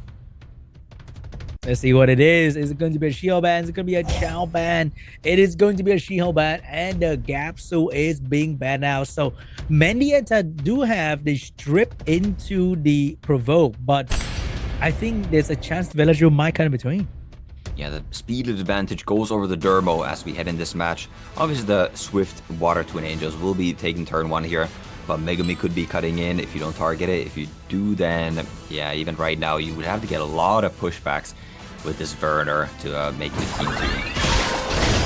Oh, defense break onto the 5 Megumi. Tessaran going in with the big damage as well. Very solid damage. Half health of the Fire Megumi already. Yeah, Tessarian does get that damage amplification if there is a debuff sitting on top of the monster that it is hitting, so it does get the extra damage right there. But it's also built on a crit rate build here, so not doing the most damage here. Megumi now doesn't have the pass available, so cannot remove the buff from the Lamila. Could just look to stun the Tessarian here. Ooh, very, very good stun. And as predicted, with the better speed lead, Villager cut in between, provide immunity, and provide a chance for the chance to move as well. But that is also another weakness, is that now you're done with your immunity, Werner can actually move and take all that off and turn the game around with Lamila. Ooh, does get a lot of buff removing there, but not on top of the Megumi. So Megumi won't be getting landed on by this Lamila. Just even take away that immunity right there, but branding the provokes are going to be coming out. That does give Megumi another turn, but against triple water, it's going to be quite difficult for that skill 2 to land. And another good AoE from Lamina. Might be looking rough because Dermo is rocking defense killers. So their HP are not usually good enough to take these damage from Lamila easily. Together with the Werner follow-up as well. Something might die in this turn with the branding on top. Well, that Megumi is definitely going to be dying to a Lamila skill 2, but I think everything else is going to be living. As these monsters still pretty high on the health here. Chow, I believe, is even moving in front, so that's okay with that burner proc on the branding. Lamila might. Look at the. Oh my goodness, the Chow is almost dead. Lamila's actually in a clean house here, unless the stun resisted. Oh no, not looking too good. Lamila going in. Huge damage. Take out. Oh my god. Dermo team completely shut down by the one and only Mendieta. Whoa, rare Lamila W in challenge mode. What the heck? That was a super sick way to win that match, Topa. Yeah, we were saying maybe the Lamila was a bit of a throw, but I mean, Lamila came through right there. I mean, it was a lot on that Gojo too. That Gojo did with the branding on top of the Chow right there. I think the burner did like half of Chow's health with that one skill too. And then it was pretty easy pickings, you know. I mean, Lamila didn't have to do a whole lot, but I guess, you know, just that skill 3 is super powerful. The skill 2, you know, yeah, it did a, you know, decent amount of AoE damage, but that skill 3 is really what set it all up there. It's true. And it's like you said, you know, Werner like set it up to, like got him low. You give Werner a little bit of gas, like a brand or something like that, and he pops off. I mean, he looks so good just out of the box in challenge mode, right? But it's like, Sean, that was so flashy because like Lamila hasn't had a performance like that just in general in America's Summit yet. Indeed, indeed. And also the fact that the Velagio moved a little bit too early right in front of Werner was a very bad situation for Dermo because he needed the Velagio to cut in between, but then he cut too early. That allowed for the combo to happen, and there was really no way for any RNG to be involved in between to stop the Lamila from doing the skill 2. Very true. Very true. Also, you know, kudos as well. The Fire Megami hung on. He tried. Yeah, he almost stunned her too, right, Toba? She rezzed it. She rezzed it. Yeah, the Megami did not glance there, so he just got unlucky 15% chance to get resisted there, and it happened. I'm not sure if it mattered, right? That burner had already done so much damage. The team that, you know, the Megami was literally 1 health. The Chow was sitting at like 10% health. So even, you know, if that Lamila did not get that skill 2 off, I think the burner was so far ahead in that match that one more skill 2 from the burner would have pretty much wiped the field, just as that Lami skill 2 did. I think you're right. Here we go, guys. Match 4 in this matchup between these two teams. It's Banana Boy's last chance to earn points here. When they need it the most, can Rhino do what some of the other team could not? Here we go. Pick ban phase. Topa and Sean, take it away. All right, guys. Final round between these two teams. Paceros is in the final. So they're playing with a very, very relaxed posture and mindset here because they're already in. So they can just like have the best time. Meanwhile, Rhino, everything is on his shoulder right now. The entire world is on his shoulder. So it's going to be a very heavy game for Rhino and Banana Boys. Well, yeah, it's not just Rhino. It is, you know, all of Banana Boys. Obviously, they're sitting in that Zoom call. They're all gonna be sweating this out with him. You know, just seeing what is exactly the most optimal picks here. So we have another free-to-play matchup. No LD5s once again, aside from the Gapsu that is, well, very much free-to-play. And once again, the side of Parceros has both of the pre-banned monsters, so they're playing for box, so just 12 monsters. But that's probably not gonna stop them as they do have that Water Burner once again, who I'm not sure has lost the game today yet. Hey, you know what they say, less is more, you know, less things to worry about in your box. You can really focus on choosing the stronger unit. So we got 5 Megami and Werner. These two units has been meta for quite some time now, and they're only getting more and more popular in all different kind of mode of the game. And over there, Rhino's going in with an HP sniper comp. I'm not sure if this is the right move. Yeah, that team composition was popular a couple seasons ago at the end of season in RTA. It's also utilized that Wind Monkey, which Rhino does have available, but as we keep mentioning, the Wind Monkey is on a pretty odd build here in challenge mode, so not the most popular of monsters. I would like to see Chow with this team, obviously very good in that Shiho, as well as, you know, just being a water bruiser, and maybe just Angela to round it out for Rhino for even a more sustain, and, you know, look to ban out the Riley from Gab's side and hope to just weather the storm. Oh, we got full bruiser, no support if the Wusa getting banned out here, coming from Rhino. Gabs is looking like he's have a very solid, well-routed team in this situation, and a single slow debuff from maybe a Carno is going to set Rhino back so far. He's not going for a Cardinal, going for more damage instead of that. Zenitsu is obviously anti-snipe with that passive as well, but that's still going to be very much of a victim of a Fireball. That skill 3 is basically just going to send it to 0 health and then pop that passive right away. And we see that Shaha also kind of has to be banned out as he does have that heal block, and the dots just completely counter Zenitsu's passive. All right, Shaw getting banned out, Werner getting banned out, Gap will get the Zenitsu. Zenitsu has not been doing too well though, unfortunately. But over there we got a pretty new team coming out from Rhino. Yeah, I think you might have to. Something that we haven't really seen much, you know, with this HP type of sniper. We saw the Fireball utilized by Apps on 1 week to a very good extent, and also Shiho missing the stun on the 100 res Wu says very nice. Is now Rhino can actually just snipe the Megumi turn 1, I believe. Or is this going to be enough? It is enough. It is enough, but it will also leave the team a little bit exposed without the Wusa skill 3. But there wasn't a single important stun land coming out from Gap. So he really needs to step up the damage game here. Using that skill 4 now to gain some attack power, look for some cycling as well to try and get that skill 2 back online as fast as possible. Chao responding with Vinyl Proc of his own. Not that it matters a whole lot. So skill 3 is just going to heal everything right back to full health. Oh, we got the death break, we got the speed buff. I mean, we need the death break coming out. No death break, but that is a very, very good violent proc right there. Also, the damage comes from the Zenitsu with the right buff is insane. And unlike Shiho, he did not miss the stun this time. Yeah, the stun is going to be cleansed up on the Chao. Obviously, the passive would have done that as well. This Zenitsu is taking a lot of turns and doing a lot of damage. With the speed of an attack on top of it, that did a number. But Chao also getting another violent proc back, and that is more healing going towards Chao. All right, here we go. Zenitsu, can he do it? Can he finish the job? He needs to get this Chao out of the field so that Shiho can truly shine. Chao hitting through invincibility has been quite scary for Shiho, but God. There it is! The proc into the skill 1 with the speed buff. Take away the Chao. Shiho's back on the field once again with a very good amount of protection. Wow, that's the Zenitsu proc every turn. It's gone absolutely insane this match. You know, we said the Zenitsu hasn't been performing too well. But if you proc every turn, I mean, any monster is looking all of a sudden quite strong. Gapsu cannot get the stun on the Riley, so Riley skill 4 is going to be coming out. Wusa does not get that immunity and the violent proc.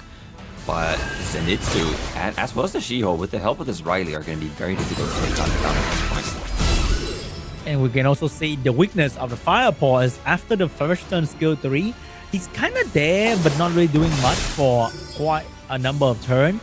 So it's been feeling like a 2v3 situation for Rhino until the Fireball gets the skill 3 back, which is another whole long turn. Rhino is now getting right back to skills here. The Gaps is still gonna use the skill 2, but it's not enough to even activate this into passive. Fireball still has one more turn after the next before his skill 3 is available. That would definitely off the passive on the Zenitsu. But can he hang on long enough for that? As with the attack buff, these units are doing a lot of damage. And the Gapsu just happened to take away his own immunity, leave him vulnerable to stun and death break, and that's a lot of damage coming from Zenitsu right there. And with the speed buff, he is going to lap the enemy team to get another defense break out. That was a very crucial blow coming out of the Fireball, stopping that Zenitsu from slapping this Gapsu out of here. And now it's just looking to get more damage. Ooh, nice violent proc once again on that Wusa, getting shields and immunities, so trying to keep this ball alive. And another violent proc from Zenitsu. Oh my goodness. Imagine if he crit right there, that would have really hurt Fireball. Ooh, I think that's a slight misplay coming out of Gap right there. Making the Gapsu being the lowest health monster. It's actually getting cleansed there over the Fireball. I would just like to see him, you know, target another monster and make sure that's not the case. And now Zenitsu's dead. He can skill 2 here in the pole. Wait, he's not doing it. He had pole skill 3. He could have skill 2 to the Gapsu in the pole skill 3, and that would have killed the Zenitsu. That misplay might cost him dearly here. Oh, misplay after misplay coming out.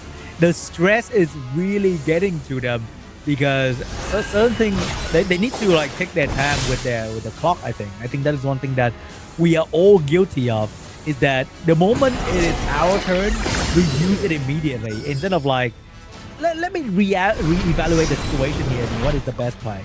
And the Win Zenitsu being alive is... Oh, never mind. It's gone now. Win Zenitsu is gone so fast. Yeah, just gone there, but could have been gone one turn earlier and did get a crit onto the pole there, which was a lot of damage. And ooh, now the provoke lands on the Shiho, however.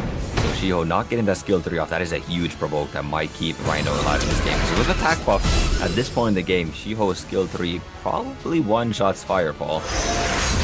Rhino is inching closer to that 3 points. Can he do it though? The heal. He needs to stun. The stun. Oh my god, that is a huge stun onto the Shiho. Shiho is eating so much damage at the moment. Even with the Riley heal, it is barely enough to keep this guy alive. And he cannot get the skill 3 back up to protect himself. And with the Riley healing, that also gives Gaps to attack first. Now the Gaps are actually moving in front of the Monkey. And oh my goodness, the moves of the Divine proc. Only 5,000 damage, however. It's not going to be enough. The resist on the stun. Shiho is getting back in the invisibility here. Getting back on the protection. Going for the Gapsu here, however. That's not going to do a whole lot. Would like to see him go on the pole.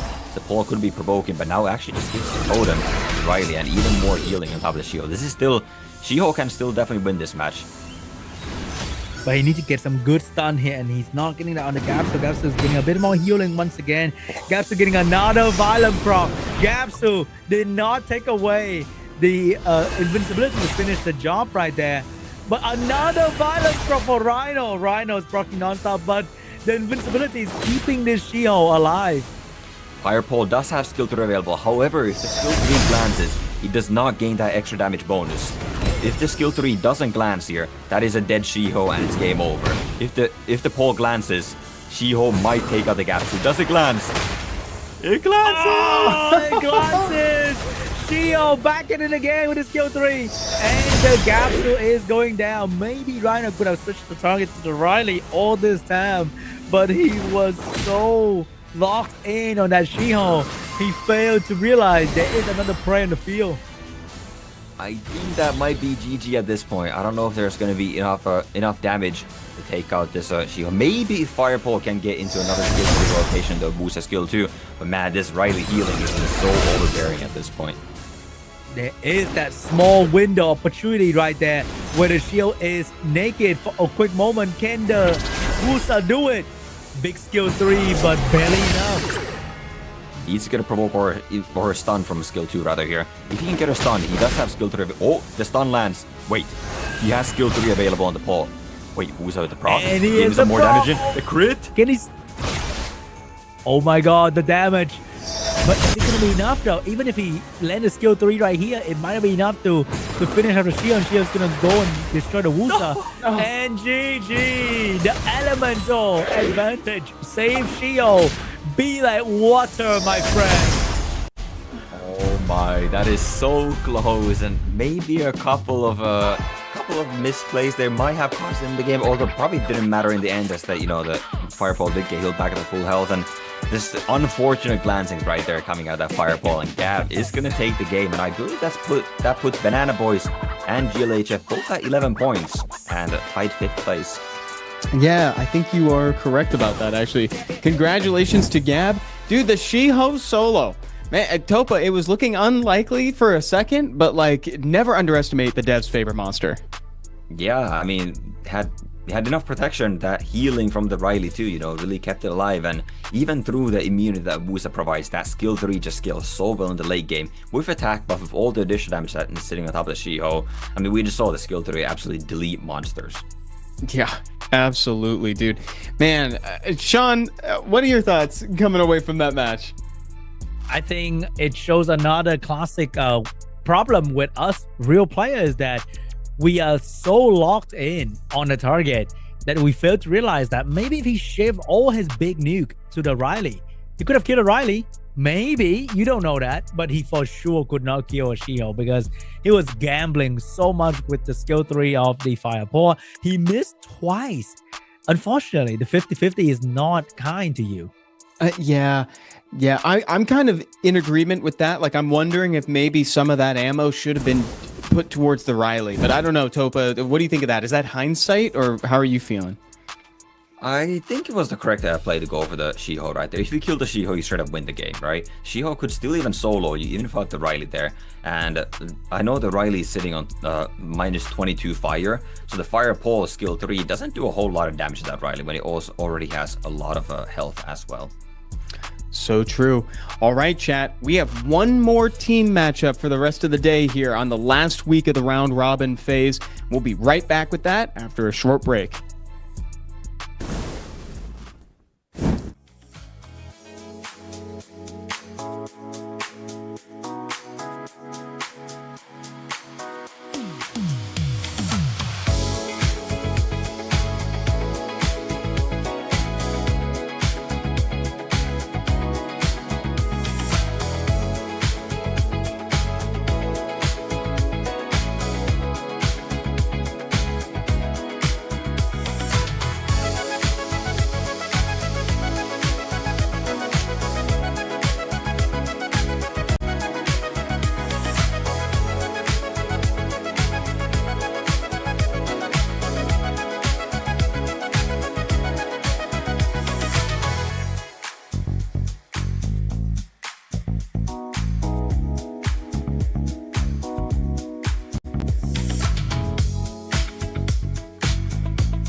should've never, never let you go or let you leave. I realize that you are sunlight in my life. And I think that I need you to shine by my side. And the nights that I'm not sleeping, I only wanna feel your weight next to me. And the beats my heart is skipping, maybe 'cause I'm missing when you awaken me. I wanna write you love songs, I know that I've got lost to prove. I should know I'll be so good to you. I know I've got a lot to lose. I realize that you are sunlight in my life. I think that I need you to shine by my side. And the nights that I'm not sleeping, I only wanna feel your weight next to me. And the beats my heart is skipping, maybe 'cause I'm missing when you awaken me. And the nights that I'm not sleeping, I only wanna.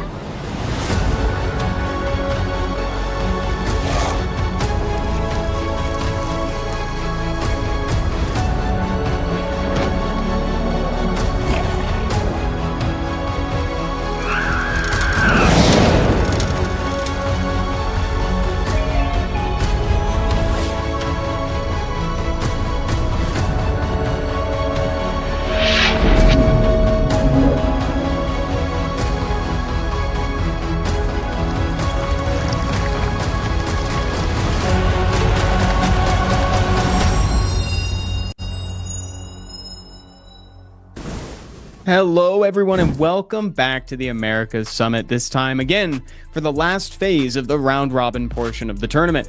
My name is Evan, and with me still, it's Topa V and Sean B. And guys, we are just about to head into the last matchup of the day, the last opportunity for both of these final two teams to earn points ahead of the tournament. Now, I think both of these two teams right now are qualified, Topa.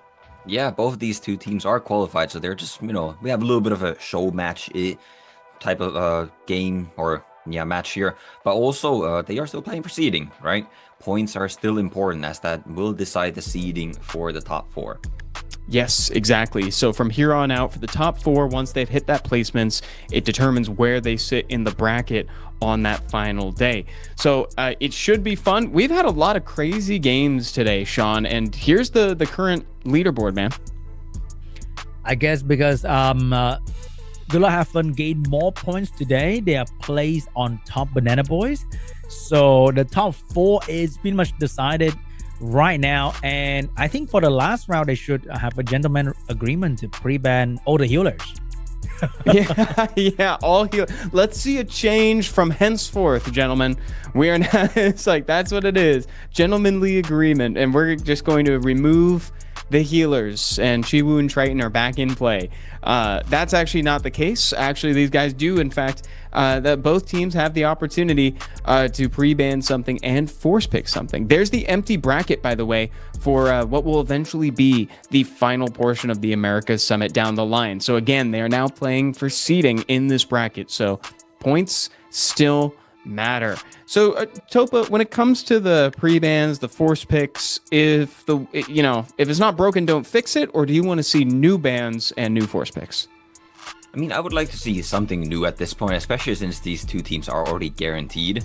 And I'm not really sure how much seeding really matters in this, right? You have to be able to beat everyone anyways, right? If you can't beat everyone, you're not going to be the winner anyways. So to me, seeding doesn't feel the most important things. And I mean, so far we've seen very vanilla games today, right? We haven't seen a single force pick or a single pre-ban that like really shakes anything up at all. It's true. Yeah, people are dialed in on this, and they're using it as a means to kind of preventatively keep out the worst monster from their drafts. And so what that ends up doing is it makes it so that they're not actually pre-banning a monster they don't want to fight against. They're more so hedging their bets against not picking a monster that sucks for them, because like we said, Chiwu and Triton they don't really contribute a whole lot in what's going on here in challenge mode this time around. So we'll see if anybody wants to change it, though I wouldn't be surprised if we saw the same things for the Blue Angelmon and the Fire Angelmon this time around. And we're coordinating with the teams on the side. We'll see what they end up banning, what they end up trying to force their opponent to pick. They may or may not line up. This has kind of been a lucky streak here, Sean, where they've gotten the 50-50 both times. Yeah, pretty lucky indeed. But maybe they won't be lucky this time, and they're going to force one another to pick the worst monster, or they're going to pre-ban the Riley and the Angela, and that's going to be the best scenario. And I could be misremembering, but I feel like Chaos didn't ascribe to the regular pre-ban meta that we've been seeing kind of emerging last time. I think they still stuck to a monster that they genuinely didn't want to see played.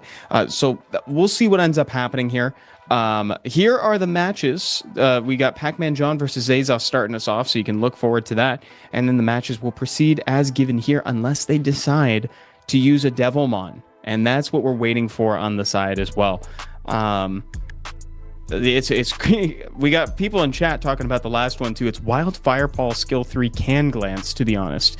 Well, it's got to have some kind of it's a pretty big skill. It's a pretty big skill, right, Topa? Yeah, it is. I mean, it's kind of similar to like a Molong skill 3, right? It doesn't do quite as much damage, but you also don't lose your health. And also a boost attack bar, so you can use it to, connect your team. So it's a very strong skill, but I mean, I wouldn't hate it if it, couldn't glance. I don't think you'd be like broken, overpowered with that. So I'd definitely be on the board, buff Fireball. Maybe that's a hot take, maybe not. Maybe, yeah. We're in a phase of the game where maybe that's the case, but usually skills that have that sort of effect on it, they have some sort of requisite, be it like Molong, you said, giving up a portion of his health in tandem with that. And Fireballs just can't glance. I don't know. Sean, are we in an age where you could do that without the claws? What do you think? Maybe if Firepaw glance, he would do like half the damage. So it doesn't feel like you charge up an attack and then you like, bam, you do 1,000 damage. Then it's like, There you go. Sean's cooking. That makes it more like a deck save in D&D, where it's like on a save, you don't negate the whole thing. You just take half damage routed down. That's kind of fun. I like that. And then it's on such a long cooldown too. I felt like we were spending so much of that game waiting for Firepaw to get his skill 3 back up. So it's a little deflating when he only hits for 1k on the Shiho, and it might have turned the tables a little bit. I don't know, dude. I think you were cooking with that, Sean.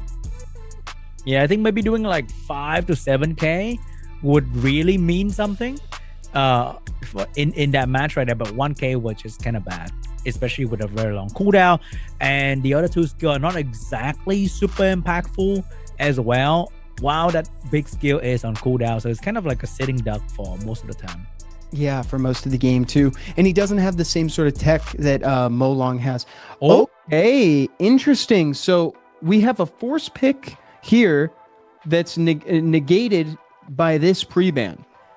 So Triton's off the table in general. And so now Chaos is forced to pick a Chiwu, and we got Skills over Bills, who is, they are free reign. And Werner's pre-banned as well.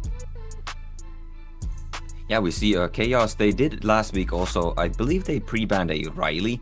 So they have been using Blue Angelmon in, non-defensive ways, I suppose. They've actually used it as a pre-ban instead of just to counter the force pick. I guess they're gonna somehow pay the price here, as they're now forced to pick up that Chiwu if it does show up in their monster box. But no one can have a Water Burner, so that monster has been terrorizing challenge mode here today. We're gonna have at least one match that's gonna be, free from his reign of terror. Yes, so Chaos has to pick Chiwu. No one can pick Triton, and no one can pick Werner. That's where we're sitting right now. That is more interesting, Sean. Yeah, that is definitely going to be interesting to see all the fire units showing up, because without Werner, things like Fire Megumi, Velaju, and even Shiho, not Shiho, just fire unit in general will be able to survive much better, because Werner has been just absolutely doing so much damage on everything that is fire especially with a bit of defense back and branding. Yeah, dude, the defense buff on it. Oh my goodness! Like all of a sudden, it ramps it up to 11 for sure. So here we go, guys. Those are the items. We got everything declared and ready to go. Pac-Man John versus Zazas coming up right now in our first match in the last set of the day, guys. Here we go. Take it away, Sean and Topa. Oh boy, I see a Chiwu. I spy a little Chiwu on Zazas' side, so that Chiwu is going to be had to be drafted by Zazas at some point. And typically the players just decide to first pick it, you know, just make sure that they're not violating any rules there. And Zazas also has both of the pre-banned monsters, so he's really limited in his draft here. Hey, but at least he's not picking Triton, so that's good for him for now. His Chiwu will not really have some crazy follow-up beside Colonel. Oh wait, he does have the Dark Monkey King, so maybe this is a Chiwu game. Yeah, this is not, you know, there's one of the better follow-ups. There's the Dark Monkey as well as a Solvark. So there's actually, I think Zazas has the 3 best follow-ups for Chiwu in this case. There's the Dark Monkey, the Solvark, and the Cardinal. And I mean, there's no other AoE buff remover that no, there's an Erection too, so he could actually really go for the Zazas could low-key go for the full-on God AoE cleave comp, but it's not going to be very strong in this mode even then, so he's opting to go a bit more defensive with Wusa and now a Chao. Chao looking really good at the moment, and Solvar is looking decent as well, but the Heigang finally showed up to be the hard counter to the Chiwu.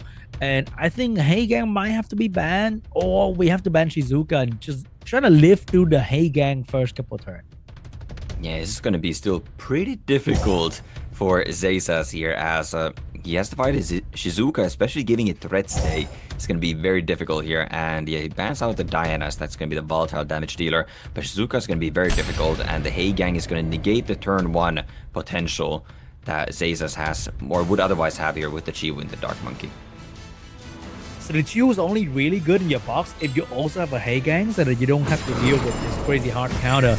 And oh, we got Zazas forcing the enemy to make the Shizuka move right there. Very cool play. But that's still not enough to make the Shizuka move in front of the Water Monkey. Water Monkey still takes a turn 1, so can remove the immunity on top of this Dark Monkey as well as stun it, and now the Shizuka can get invisibility for the whole team as well as stun that Chiwu too. Alright, it's the moment where Zazas gotta live through. If he lives through all this and not lose the Dark Monkey, then I think he will be at a decent spot. Yeah, definitely. The Shizuka's cooldown on skill 3 is extremely long, obviously, and you know, using it right away, you know, you're not gonna get the threat stay, you're not gonna get that many debuffs on the opposing side. There's no defense breaks, nothing that really amplifies your damage. So if this Shiho misses the stuns at the crucial point, it's already using it and it lands nothing. Oh, not looking good right there. Zazas' chance of living through this turn 1 is looking better and better every single turn. It really is. Why is not using that skill 3 from the Wusa either? Because the Heigang kind of wants to use the skill 2 here now to get the glance and stuff. But no, he's still going to hold it on for a bit longer. But now, Heigang's out of immunity. Umar's going to follow that very, very soon. But the Shiho does have perfect uptime on this invincibility with that cooldown reduction coming out from Shizuka. We got a lot of saving things going on right there. Maybe here comes the silence. If it works, it's going to save the team in this vulnerable moment. And the silence lands on the important unit, stopping them from... Oh, that 2-turn sleep is really good though, but the Dark Monkey is going to go down very, very soon. And Dark Monkey almost taken out by that Shiho skill 3. Not quite, so let's get that... Oh my goodness. The 2 remaining water monsters are being stunned by the Heigang. And this Dark Monkey will leave the battlefield. Now the glancing sitting on top of this Solvark as well. It's going to be very difficult for Zazas to gain any control here. I guess you can't really live through that, huh? It's just a very hard situation to be in. You have to live through 2 turns of immunity, invincibility, and your main damage dealer is being heavily targeted by Shiho, the hardest damage dealer in the challenge mode as well. So just not a whole lot he can do, and he finally can provide something. The glancing debuff will not matter too much. That's pretty good value coming out of the Solvark. Does land 3 out of 4, only glancing on the Shizuka. So very well, or very nicely done by that Solvark right there. Now Chiwu maybe kind of get some control here with the glancing hits. That's a lot of glancing being landed now. Solvark getting the turn cycling as well. And the sleep coming out of the Wusa onto Shizuka. Wow, are the tables turning here? Wusa Violent proc. Zazas actually has skills available once again on Solvark. Zazas might be running away with this now. Oh, he's definitely running away with everything now. He got a skill 3 going. There's no stopping him unless a random despair stun happened right here. Hagen does have a chance to also pushback might be enough for the Kumar to move in front, but he's going for the pushback on the Chivu. Monkey will still have a chance of stunning the Solvark, but he kind of has to stun the Solvark at this point. Never mind. Immunity is back up and Solvark has skills available. Oh my goodness, Woos with another violent proc. Shizuka is leaving the battlefield. Solvark has the skills available and can look to silence this Kumar once again. Beautiful triple stun on the enemy. The Dark Monkey might have died, but Solvark is still here to save the day. He is doing so much for the team at the moment, and being consistently silent, there's nothing Kumar can do to save the team. Solvark control is so strong here. Chivu only providing a little bit of damage, you know. I mean, he's doing his best. His best is just a couple thousand damage here and there, but Solvark is hard carrying this as well as, you know, those couple nice Musa sleeps coming out here. And Zayz is in full control. Now with the skill 2, might actually do some serious damage. Oh my god, that was indeed serious damage. And that's it. Zayz went from losing a unit to completely controlling Pac-Man John. Not a single window was open for him, and Zayz closed the door, leaving Pac-Man John behind. Whoa, Zayz, he looked like he couldn't believe it, Topa. The look on his face at the end, it was priceless. Also, I love the emotes.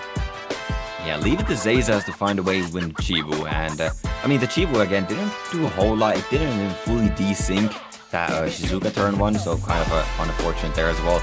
But ultimately, I guess, you know, it provides some damage with that skill too. We saw it do over 17,000 damage with that on that defense broken Hagen at the end there. And, yeah, I mean, the Wusa got a couple of sleeps, and the Solvark with that one violent proc especially just had full control that entire match.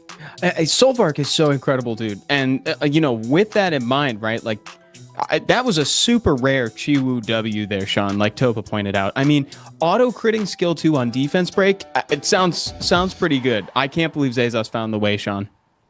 He found a way indeed. He lived through all that. He was patient. And the Sova pick really saved him right there. Also, with a little bit of Wusa healing, just to keep the Sova healthy and ready to go, was very important as well. True. And, you know, that, again, I just can't believe it because it's such a rare dub for Chiwu. Like, we've been dogging on the guy this whole time. And granted, he didn't contribute a whole lot, but it just means a lot that Solvark could make up for that extra dead weight there, Topa. Yeah, I mean, Chivu didn't seem like too bad in that matchup, or I guess Zayzas had the counter, or the pairings for the Chivu, right? He had the Dark Monk, he had the Solvark, he had the Carno available too. He didn't fully commit to the AO playstyle, and I mean, wisely so, as Pac-Man John did have the Hey Gang, which would have just fully countered that turn 1, and then, you know, obviously also having a Dyna to cut in, as well as Shizuka just to reflect all the debuffs back. So he had the counters, the AOE playstyle, but Zayzas had just enough with that Wusa to last him in the game. And oh my goodness, what is this draw by Chaos? They have once again... continues. That's crazy. Chaos continuing to have every monster that was selected during the item phase. Here we go, guys. Take it away, Topa and Sean. Wait, but he also have the same draft from before Topa. He still have the Chiu Solvark and Son Zhang Lao combo. Yeah, he has that combo against Solvark is there. Eresion's there also for another AoE buff remover, but Orca does have Hey Gang once again, which is going to be a huge counter, but Hey Gang also doesn't provide the most value in a longer fight, which might have been kind of a Pac-Man John's downfall in that last game too. So Orca picking up a win-to-win to try to get some consistent buffs, get more value from the Hey Gang throughout the match. Low-key, maybe the biggest contribution of Chiu was to force the enemy into picking Hey Gang. And because every match lasts forever, Hey Gang is a dead pick, just like Chiwu. So they turn it into a 3v3, sort of. Yeah, that may be the case. I mean, we have not seen a single Hey Gang today either, aside from that last match. And obviously, I guess Hey Gang did not take the W, so not performing too well, even though on paper, it does not seem that bad. And Orca, not liking the Hey Gang, even though they say Chiwu. So he's just going for a Chow and a Shah here. Oh, looking pretty good. We got Chow and Shah. Very, very strong bruiser duo. But the last pick for HSCN is going to be Erection. No, it's going to be Lamila. I'm not sure about his Lamila into a bunch of HP scaler and a shielder and a win CC unit. So it's looking a little bit too sussy right now for the Lamila last pick. I think Lamila's main value really comes from that skill 3 here still, right? You can get that provoke, you get that branding, so it's also double debuffs, which can kind of overstack the Chow, especially with the silence and maybe defense break, buff block even coming out from the other monsters. And also, Gapsu only cleanses 1 debuff, so Lamila might be able to control through the Gapsu cleanse here too. All right, here we go, guys. Let's see which one's going to come on top. Is it going to be the Chiwu Force pick once again? Yeah, Chiwu does not take turn 1 here, as the Water Twin is, I believe, 1 speed faster than the Chiwu in this mode. So Water Twin does take the turn 1 here. Boost is going to boost up the Chow, but it's not going to be 2. Then Chiwu cuts in here. Can he get some pushbacks here? The Chiwu did not get the pushback that he needs. Oh, no. Did not get the pushback on the Wind Twin. The Chow's going in, but could not finish off the Solvar. Chow does not finish off the Solvark, but the Wind Twin not getting pushback is so bad, as now it just cuts in, gets immunity, and Orcut's team is fully protected here against anything that H-Season can do for wait, no immunity. He went for the speed buff. He was hoping for an easy lap right there, maybe. But there's also that AoE provoke coming out, and she is very good at landing this, even on a win unit due to the triple hit. And, oh, not enough damage just yet, I think. Not enough damage. That was super greedy by Orcut, though. If the Wind Twin had not stunned the Solvark would have gotten skills up and just fully controlled his team. But now, since the Solvark did get stunned, that turn is denied, and Solvark is looking pretty low in health. Can he get a turn off here? Oh my god, look at that Chiwu damage onto the Chow even. And here we go. It's going to be Solvar into Lamila. That's going to do a lot of damage, but he missed the silence on the Wind Twin. Obviously, that being a wind monster, it's going to be quite difficult to land that. I also would like to see him use skill 2 into skill 3. It gives a little bit better cycling. As the skill 3 is a 4-turn cooldown, while the skill 2 is a 3-turn cooldown. So if you go skill 3 first into skill 2, both of the skills are going to be up once again on the same turn. And then you kind of have 2 dead turns in between us. So if you use skill 2 into skill 3, you have only 1 dead turn in between. Oh, it could have been a better play. But we've seen player misplay so many times in challenge mode as the pressure is weighing on them. And the Solvar look like it's about to say goodbye to the match. Oh, just barely hanging on right there. I believe there's still a 1-turn dot sitting on top of it, and it's not enough to take it out, so it's still hanging on for dear life. But we also saw Lamila kind of blew her load right there, using that skill too, and nothing dropped. Unfortunately, her load was just not big enough. She needs to get her load back soon. But the healing from these units are just way too much. And the Chow still standing strong. Chow still looking real good. And 2 healers are getting a turn very, very soon to top him off to max. Oh my god, Chow! With the violent proc as well, getting a bit more healing going on right there. Now we get the shields, the heals, and it's almost as if nothing happened to Orcut's team. Well, I mean, it's not going to be full health, but it's going to be a lot of health that I don't think H-Season can get through in this match. Yep, that is not looking good at all. The Chiwu did not do the miracle this time around. And Lamila once again proving to not be a very, very good unit, especially into a lot of HP scaler that are naturally tanky against her kind of damage. Yeah, Lamila does have skill 3 available here, but even if the violent procs, I don't think the skill 2 is available just yet. Nope, it's not. So there is no chance for this Lamila. This Chow will be cleansing all those debuffs with the Justice. Lamila will be leaving the battlefield, and Orca is going to be taking this game with that. Well played by Orca. Man, so is this an all roads lead to Chow situation, Topa? Or what was the moment for you where this went Orcut's way?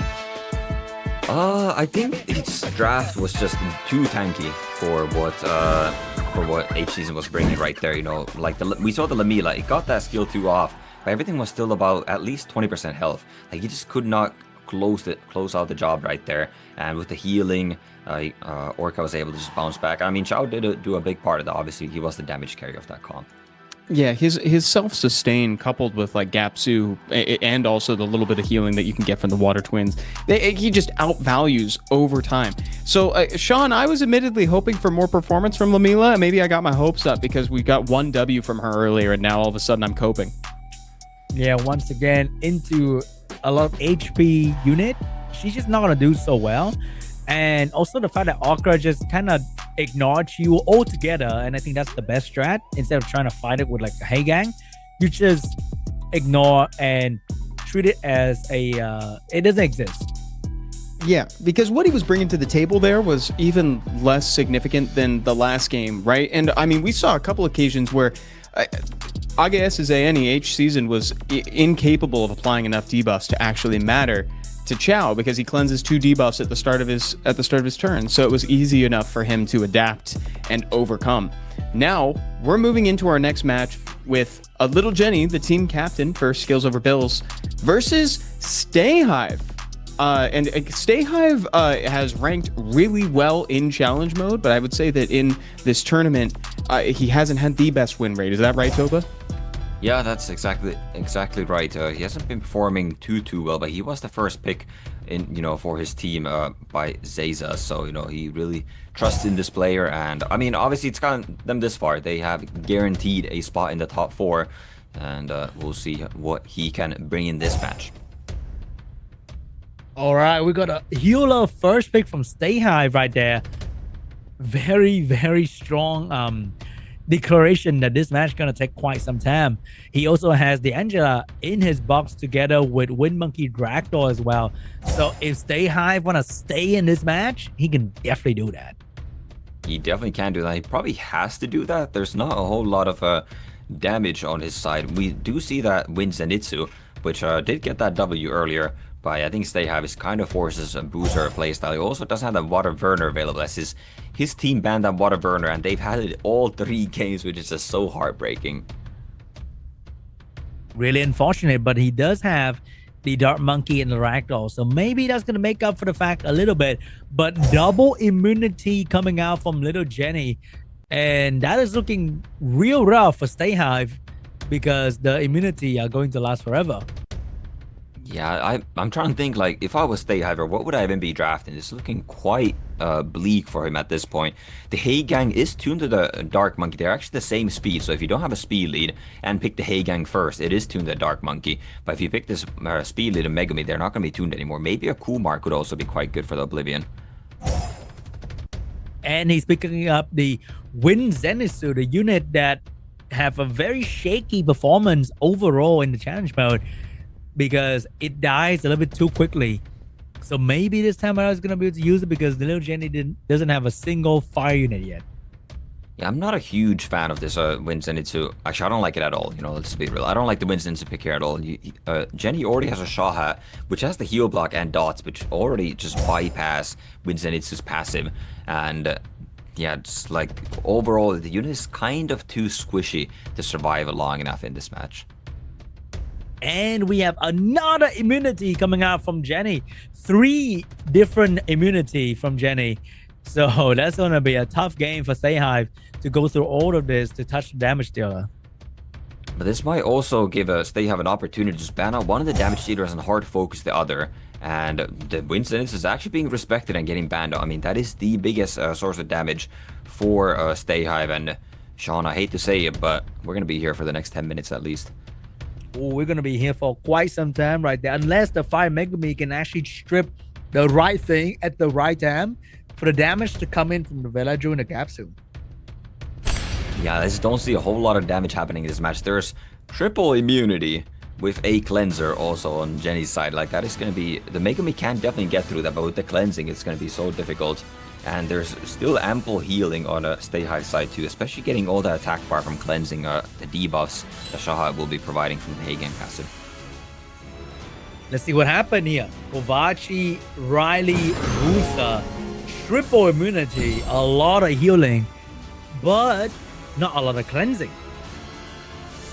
Yeah, that is something that is going on here too. It's not that much cleansing, and Hey Gang is obviously going to be having that AoE buff removal that is going to be doing a lot of effect. But I think at least for like the next 5 minutes in this match, we're not going to be doing a whole lot, right? We're just going to be trading blows. We're kind of going to wait for that timer to run up, and then eventually maybe with a defense break, they can take something out, or the Shaha, which doesn't scale too well in the late game, might still be able to take something out. Yeah, I think Shah's unit that scale sort of equally throughout because the dot doesn't really do much better whether it's early or late game, and his damage scale with max HP, which both sides lose out over time, so he kind of does the same damage throughout. He just needs to land his dot a whole lot more often. And landing the dot is going to be quite difficult when there's a Velajul immunity on the opposing side, as well as the Gaps is going to be constantly cleansing those dots, and that's going to oh my goodness, what is that Hagen performance? One buff removal only, and sitting on top of the Riley, which is probably not the target you want to be hitting. Oh, the Capsule is doing a fair bit of damage onto the Shahad, but remember there's a Riley and a Usa, so the damage is going to get fixed real quick. Jenny could just be using Improvise on the Kovarchi herself, make sure that immunity is always up. The Shaha is still looking very healthy. Just one Riley skill 3 and the Shaha is literally back to full health at this point. And there's no reason to panic at all. Who's can also get some shields up here.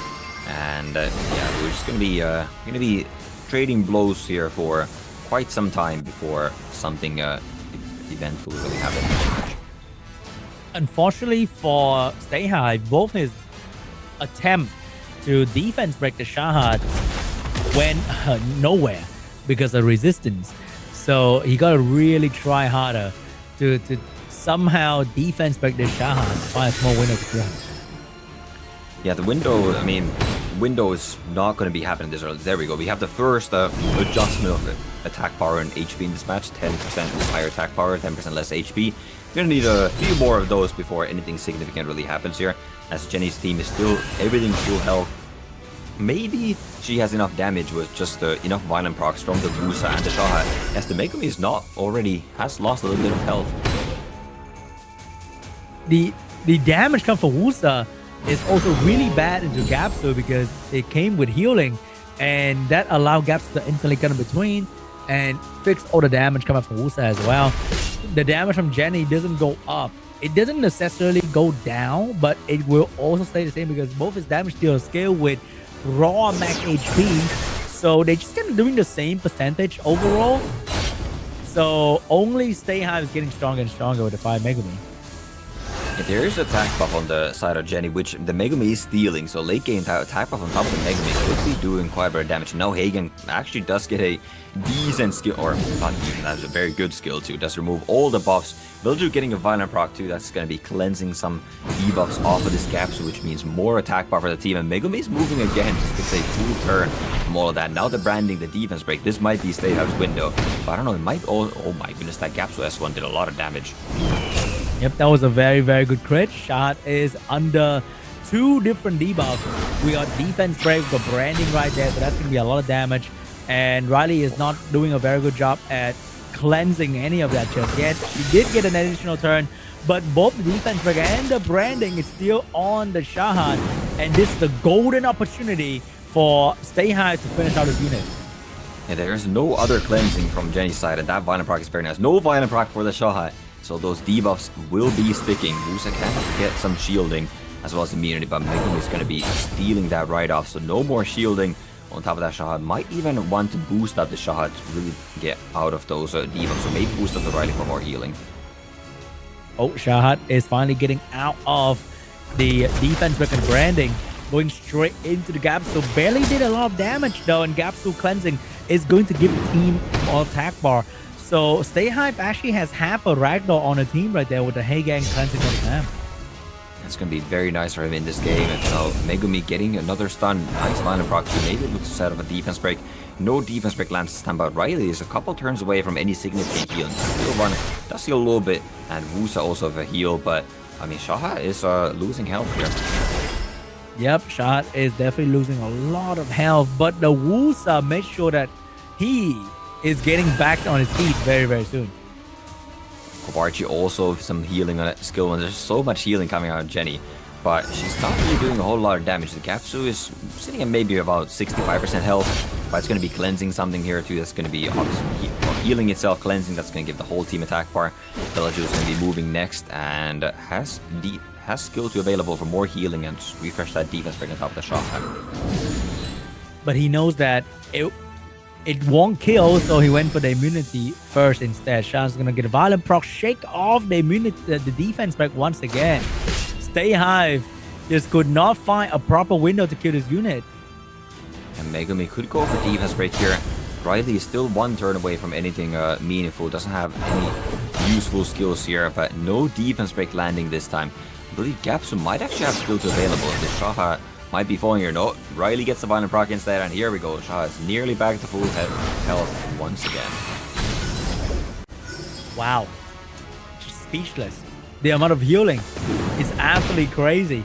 You just cannot break through this amount of stuff going on, but maybe Hagan just did it. Hagan just opened up a window for Stay Hive to go in. There's 3 units moving on the side of Stay Hive. If he let a defense break right here, it's gonna be huge, but he went for the stun instead. Went for the stun instead. No proc on the Bellaju, so no defense break coming through. The branding is there, but Riley has skill 2 available. That is even a bigger heal than the skill 4, and it's going to be cleansing something. Might be getting rid of that branding here. We'll see what Evo gets cleansed. No, it's the stun that's going to be cleansed, so that means that Shaha will be taking a turn. Can do a little bit of damage, but Stayhawk's whole team is very, very healthy. We're at 50 off 50 down, Sean. Wow, 50. What happened? What has been happening, Topa? Yeah, I mean, this is exactly so much exciting stuff, man. Yeah, this is exactly what I said at the start of the game. We're going to be trading blows until about this point. I think at 50 off 50 down, now Stay Hive's team is probably scaled hard enough to where if he can find that one window where there's no immunity on the Shaha, he gets a defense break and a branding, that unit will be dropping. Oh, maybe this is it. Maybe this is the window once again. 50% HP down. There's barely any HP left on that Shahad, but Stay Hive just cannot get through just yet. But speaking of getting through, there's nothing that Jenny can do to get through as well. Like, Jenny's been doing some kind of damage on the enemy, but none of that ever really mattered the entire time. Yeah, there's a little bit of window for Jenny right here. It does have a Musa skill too. It does 3,000 damage. Oh my goodness. The HP has gone down so much, and I believe there is a minus water on top of this Megumi as well. So Musa's skill 1 is almost outperforming the skill 2 damage-wise at this point. And Shaha also has lost so much health. It's not going to be doing that much damage onto this Megumi, and also can't really use the skill 2 as it would be removing a buff, and then Hagen would be cleansing, giving the team attack bar. And now there's no immunity on Shaha. This might be the opportunity, but no, he's okay. 60 up, 60 down. Surely Shaha dies now. Surely. But once again, another resistance coming from Sean. Maybe this is going to be the moment where the Gapsu finally do it. Gapsu is coming in. There is a small heal or a boost for the Riley to cut in between. It boosts the Riley. Another fat heal coming out. Is it going to be enough to keep the shot alive? Shah's going to live at least a little bit longer. Used as the Valiant Borsal, the skill 3, which is a bigger heal. But obviously those totems are just going to be kind of wasted there now. But Shaha is taking a lot of heat here. You know, this might be a draw. Even after Shaha dies, there's still a lot of health on all of these immunity healing monsters on Jenny's side. And if she wants to stick it out, I think we are pretty likely looking at a draw in this match, honestly. Oh, we're not drawing anything here. Here we go, guys. Big defense break. Gapsu moving. That skill 1 is going to slap, right? It's going to slap hard. No crit, so it doesn't slap hard enough to take out the Shaha, and there's a totem skill, more healing, and I believe Wusa also has all skills available. Maybe Belju with a crit. Belju could take out, there's the crit. It doesn't take it out. Oh my goodness. I can't believe it. This is gonna change name from Shah to Cockroach at this point because they refuse to die. Yeah, everything is refusing to die at this point. The gaps now cuts in, but the shield is there once again. It's not barely even gonna break the shield at this point, but get the violent proc, the attack buff gaps, that's really gonna smack. Alright, Shaha leaves the battlefield. I mean, Jenny can no longer win this game. Can Jenny draw this game is now the question, and does she even, oh my goodness, okay, that's doing a lot of damage. What does draw even do? Like, does it mean anything in this tournament? I guess both team will gain 0 points. Is that the play that Jenny's doing right now? Is to create a word of arc here. Half a point, I don't know, but either way, I mean, it doesn't really even, well, it doesn't, might matter for seeding a little at this point. But yeah, oh my goodness, Riley with another violent proc, has the Valiant Boar Soul. That's going to be a lot of healing once again. We've taken about 7 turns, 8 turns maybe, at 70 up, 70 down now. I forget the exact number of turns you need to take after 70 up, 70 down for the game to be a draw. But I think we're well on our way there. Bro, we are taking 3,000 turns in this game. Alright, they've done nothing but taking turns. I think they could hit the auto button and just walk away. I don't think Jenny's there. Low-key, I think Jenny hit the auto button. But she definitely didn't hit the auto button because all these decisions are being thought through very carefully, making this match last even longer. And yeah, this is I mean, Riley once again, this is literally just, I mean, yeah, once again, Jenny cannot win this match. That's out of the question. She cannot win this match. She can only draw, and I guess she really is playing for the draw at this point. Yep, she's definitely giving us a painting right here at this point because nothing is dying. Like, stay high. The entire team is in disbelief that they are still in this match. That is crazy to me. Yeah, that is this is match for the books for sure. We've seen a draw in SWC before one time, but we haven't seen one in the summit yet, and I think we might be seeing one. Maybe Jenny just wants to make history here. It is. She is making history. That's for sure. Like the amount of healing. Look at the damage. It's nothing because from the start of the game to the end of the game, Wusa will do the same amount of damage in terms of proportion to the enemy max HP because he cannot do more, but he also cannot do less. He just do the same damage over and over again, except for maybe the skill 1 can do a bit more with defense break, but there's no defense break coming out from Jenny. Yeah, I mean, at this point in the game, the Wusa skill 1 actually out-damages the skill 2 due to the attack buff. But there goes. Kovarchi drops. I mean, we're probably 40 turns into 70 up, 70 down at this point. I think the draw is very, very close at this point. Wusa skill 1 doing 2.3k damage. I mean, you need 5 of those at least to take out this Megumi. And now Megumi with the stun on the right. That's going to stop a lot of healing. But that's not going to stop Jenny from giving up, baby. Oh. We in here. We're in here forever. Say I've come back for a bargain over and over and over again. I mean, at this point, you may as well stick it out. We've been here for 15 minutes. Oh, no, she leaves. Come on. I mean, if you came all that way, at least stay. Come on. I think we're very, very close to the draw there. But all right, Stay Hive takes it. Dude, we were so close to the draw. Yeah, Stay Hive. In an unprecedented type of game from the summit so far, that was the closest to a draw that we've gotten in the entire tournament run so far. Sean, that was exhausting. Wait, what happened? Shahat died, and then not a whole lot after that. I have no idea what happened. It was a blur back for a while there. I thought I was under some sort of spell at this point. Like, I think Wusa slapped me in real life. Dude, we were in prison realm for a little while. Dude, I think that I'm with Topa. I think you should have stuck it out until the end at that point, because if we're just gonna quit, the nature of that game, as soon as Shahat actually low-key, as soon as Shahat made it to that like 5-8% threshold, you know, that little area in the very beginning, as soon as that was foreshadowed, you know the end of the game, because as soon as like when we're at 50 up, 50 down, there's only one way it can go if everybody on Stay Hive's side is looking super healthy and a little Jenny's got a Shahat that almost died at the start of the game. So at that point, you go for the draw, right, Topa? Yeah, I mean, we came all that way, right? Like, I mean, once the Shahat dropped, Jenny really didn't have a win condition in that game at all. So, like, at that point, she was already playing for the draw, and then you just quit, like, right at the end and don't play for the draw anymore. So that was interesting to see, but either way, I mean, maybe she saved us, 15 seconds that it would have taken for the draw to pop out there. 15 seconds, exactly. And Amante Bandido is the Win Angelmon holder on this side here. Here we go, guys. The last match of the day for the final round robin portion of the Americas Summit. Let's get into it, Sean and Topa. Oh my god, they're not picking a healer in their first pick. Is this heaven? Have we moved on from that? That is amazing. We got stripped into damage from both teams immediately, and I love it.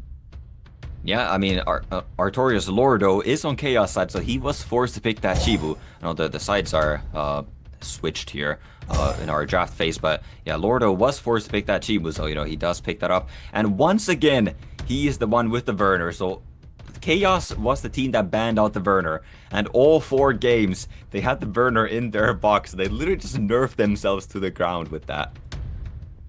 Indeed. But we have a Riley once again. But a Chow and a Lamila, my man is living dangerously over there because he's picking double water into this very strong win-heavy team coming out from Amanti. And the shot, I think, is a little bit too late at this point. Shaha does have a heal block. There's no form of cleansing on the side of Mante Bandito, but also not a lot of healing in the first place. There's just the Assure. I do like the Shaha pick against the Zenitsu. It does very well with the heal block, so you deny the healing from the passive, as well as the dots just completely bypass the passive if you get that perfect timing. But this match is really, this is going to be a fast match. There's not much healing on either side. Indeed. Here we go, guys. I think this is the final game today. The final game of the day between Amanti Bandito and Lordo, starting off with Shiho going in with the big stun. Shiho does connect the stun, but not going for the Chibu. So Chibu is likely going to be a... Oh, never mind. Okay, Chibu gets stunned by the Reshion off element right there. No problem, so Chibu won't be doing anything there. The Shaha will get the turn, does get the silence, as well as both dots landing on top of the Zenitsu, and Zenitsu is already at half health. It's kind of funny that even when the enemy ignore the Chibu somehow still fail to do anything altogether. Yeah, the Chibu does not want to contribute, and oh my goodness, the Despair stuns are plenty here. The Shaha, the full team of Lordo is being stunned here. Zenitsu does have a skill 4 available that doesn't get affected by silence, so opts to go for that, just trying to get some turn cycling out of this silence as well as those dots. And Zhao now looking to do some more damage, trying to get more dots, but lands this. And Lamila is going to be the one being focused. I think the focus should be on the Shahat though. I'm not too sure about this one. But here comes the big damage. And Lamila is going down to the Win Zenitsu. Shahat's going to be the next target right there. Can he do it together with a chance to bring the victory for Lordo? Can this Chibu do something? Does get those buffer moves and the pushbacks, actually landing pretty much everything there. And there we see the heal block landing true from the Shahat. So Zenitsu will be dropping. The monkey is far away from a skill 3 and now lands the nothing this time. So the Chao looking to do some justice. That's half of Shiho's health gone. And Shaha is moving, so that's going to be another chunk of Shiho's health going away. And I think if this Shiho drops, Chao is probably going to take this match. Here we go, big damage. Shiho going in, but could not finish off the Shiho right there. Shiho's going to get another turn. Maybe this is going to finish off the Shah. Shah's going to go down to the Shiho, but Shiho is going down to Dot as well. I think Chow will take this home, and once again, all road lead to Chow. Code Evan 2026. That might be the case here. That Dot is definitely going to take out this Shiho. Lordo knows it too, so doesn't even focus that. There's still a slight chance here with a defense break into an Assure skill 3, but it's going to be very difficult to set up just by how the attack parts are going. The Erection is moving, and then the Chao is moving right after. So, oh my goodness, Chao almost one-shots the Assure anyways. And yeah, Chao will definitely be taking this match. Big damage coming out. Chiu is going to go down. And Chao looking strong. The champion of the day. The last man standing. Looking Asher dead in the face and said, goodbye, buddy. And Erection, the most popular unit in RT at the moment. One of the most sought after units for almost every pro RT player. Is slowly but surely dying to none other than the one and only, the GOAT, Chao. Yeah, Chao has been, I mean, ever since he got buffed from that last balance patch too, and even in the current meta, just ignoring all the damage reduction effects, ignoring shields, the reflect damage that Gandalf puts up, it is so strong, and we see once again, all roads lead to Chao as we do a little bit of a roping here right before the final crit, and Chao confirms the game. Lordo with a Chao at the end there. That was all roads lead to Chao. That's right, Tova. I'm getting delirious, man. That was a fun final game. That was faster. That was fun. It was almost like these guys were aware of what everyone just sat through the mere moments ago, Sean. Indeed. I'm so glad that the Riley was drafted And even though the Shahaz was probably the better ban, he banned Riley out of spite. I felt that Riley banned out of spite right there. Yeah, I think there was a little bit of like trauma in that one, right? We call that the trauma ban normally when there's a pre-ban enabled, but today it was just for the regular ban. Yeah, Topa, that was great. I think Chow performed very well today. Yeah, he definitely did. I mean, I've been playing a little bit of a challenge mode myself, obviously, with the new month. Well, I mean, we're already halfway through the month, but those rewards do reset every time. So make sure you get at least your, 50 wins for all those, the LD, the re-apps in there. And I've actually been first picking Chow a decent bit in the challenge mode. There's not that many counters to Chow. Like the Zenitsu, it's a wind damage dealer, but there's a lot of ways to deal with the Zenitsu. The Diana is really the only like hard counter against Chow that I've like found myself like encountering in the challenge mode. That's so funny, dude. Yeah, no, he is great. Unironically in challenge mode, where the pick ban matters, like even more so, there's more weight put on it because all the units are the same. Then he really shines there as a great counter pick. Actually, Topa too, you highlighted Zenitsu earlier as a unit that you weren't particularly in favor of in a bruiser comp because he's so squishy. Yeah, he does have that passive that's on a relatively low cooldown. It does heal him up. So if you don't have like, we saw in the matchup with Rhino, like Rhino didn't really have like that much like sustainable damage, but even the burst was just enough. Like you pop the passive and then you just kill it right away. So like that passive saves him once, but like it just doesn't really have enough HP to back it up. And we saw the She-Ho do a lot better, in that matchup. So yeah, true that actually. There we go. The overview of the last matchup for the teams in the round robin here. We got Chaos taking the lion's share of the points from this one with 3. And unfortunately, Amante Bandito could not clutch it up, even though he had the Angelmon in that last one. He couldn't take it. Now, Zazos did have it for his team, though. So, they got bonus points there. And here is the final leaderboard. Look at this. Chaos with 4 points taken today. With the 3 wins plus the win, Angelmon puts them at 17 total, followed by Parceros, Skills Over Bills, and Good Luck Have Fun, who again had technically tied with Banana Boys, but because they gained more points today, that was considered the tiebreaker, and so they'll be taking the 4th. Unfortunately, Banana Boys and Skit Sons, they will not be making it to the final tournament. Here is the bracket. It is all sorted. We got the seeding and everything. We got Chaos versus Good Luck Have Fun, followed by Parceros and Skills Over Bills. So look forward to the climactic finish of the Americas Summit in this new filled out bracket. Everybody look forward to that. That's going to be a really fun one. I'm excited to see how this plays out, especially considering how team-oriented it is, Sean. Yeah, I wonder what it's gonna be like in the final. Is it going to be best of 1 or best of 3 again, Evan? Yeah, we'll have to find out how that is. I'm not sure how it's going to be. We'll be saying.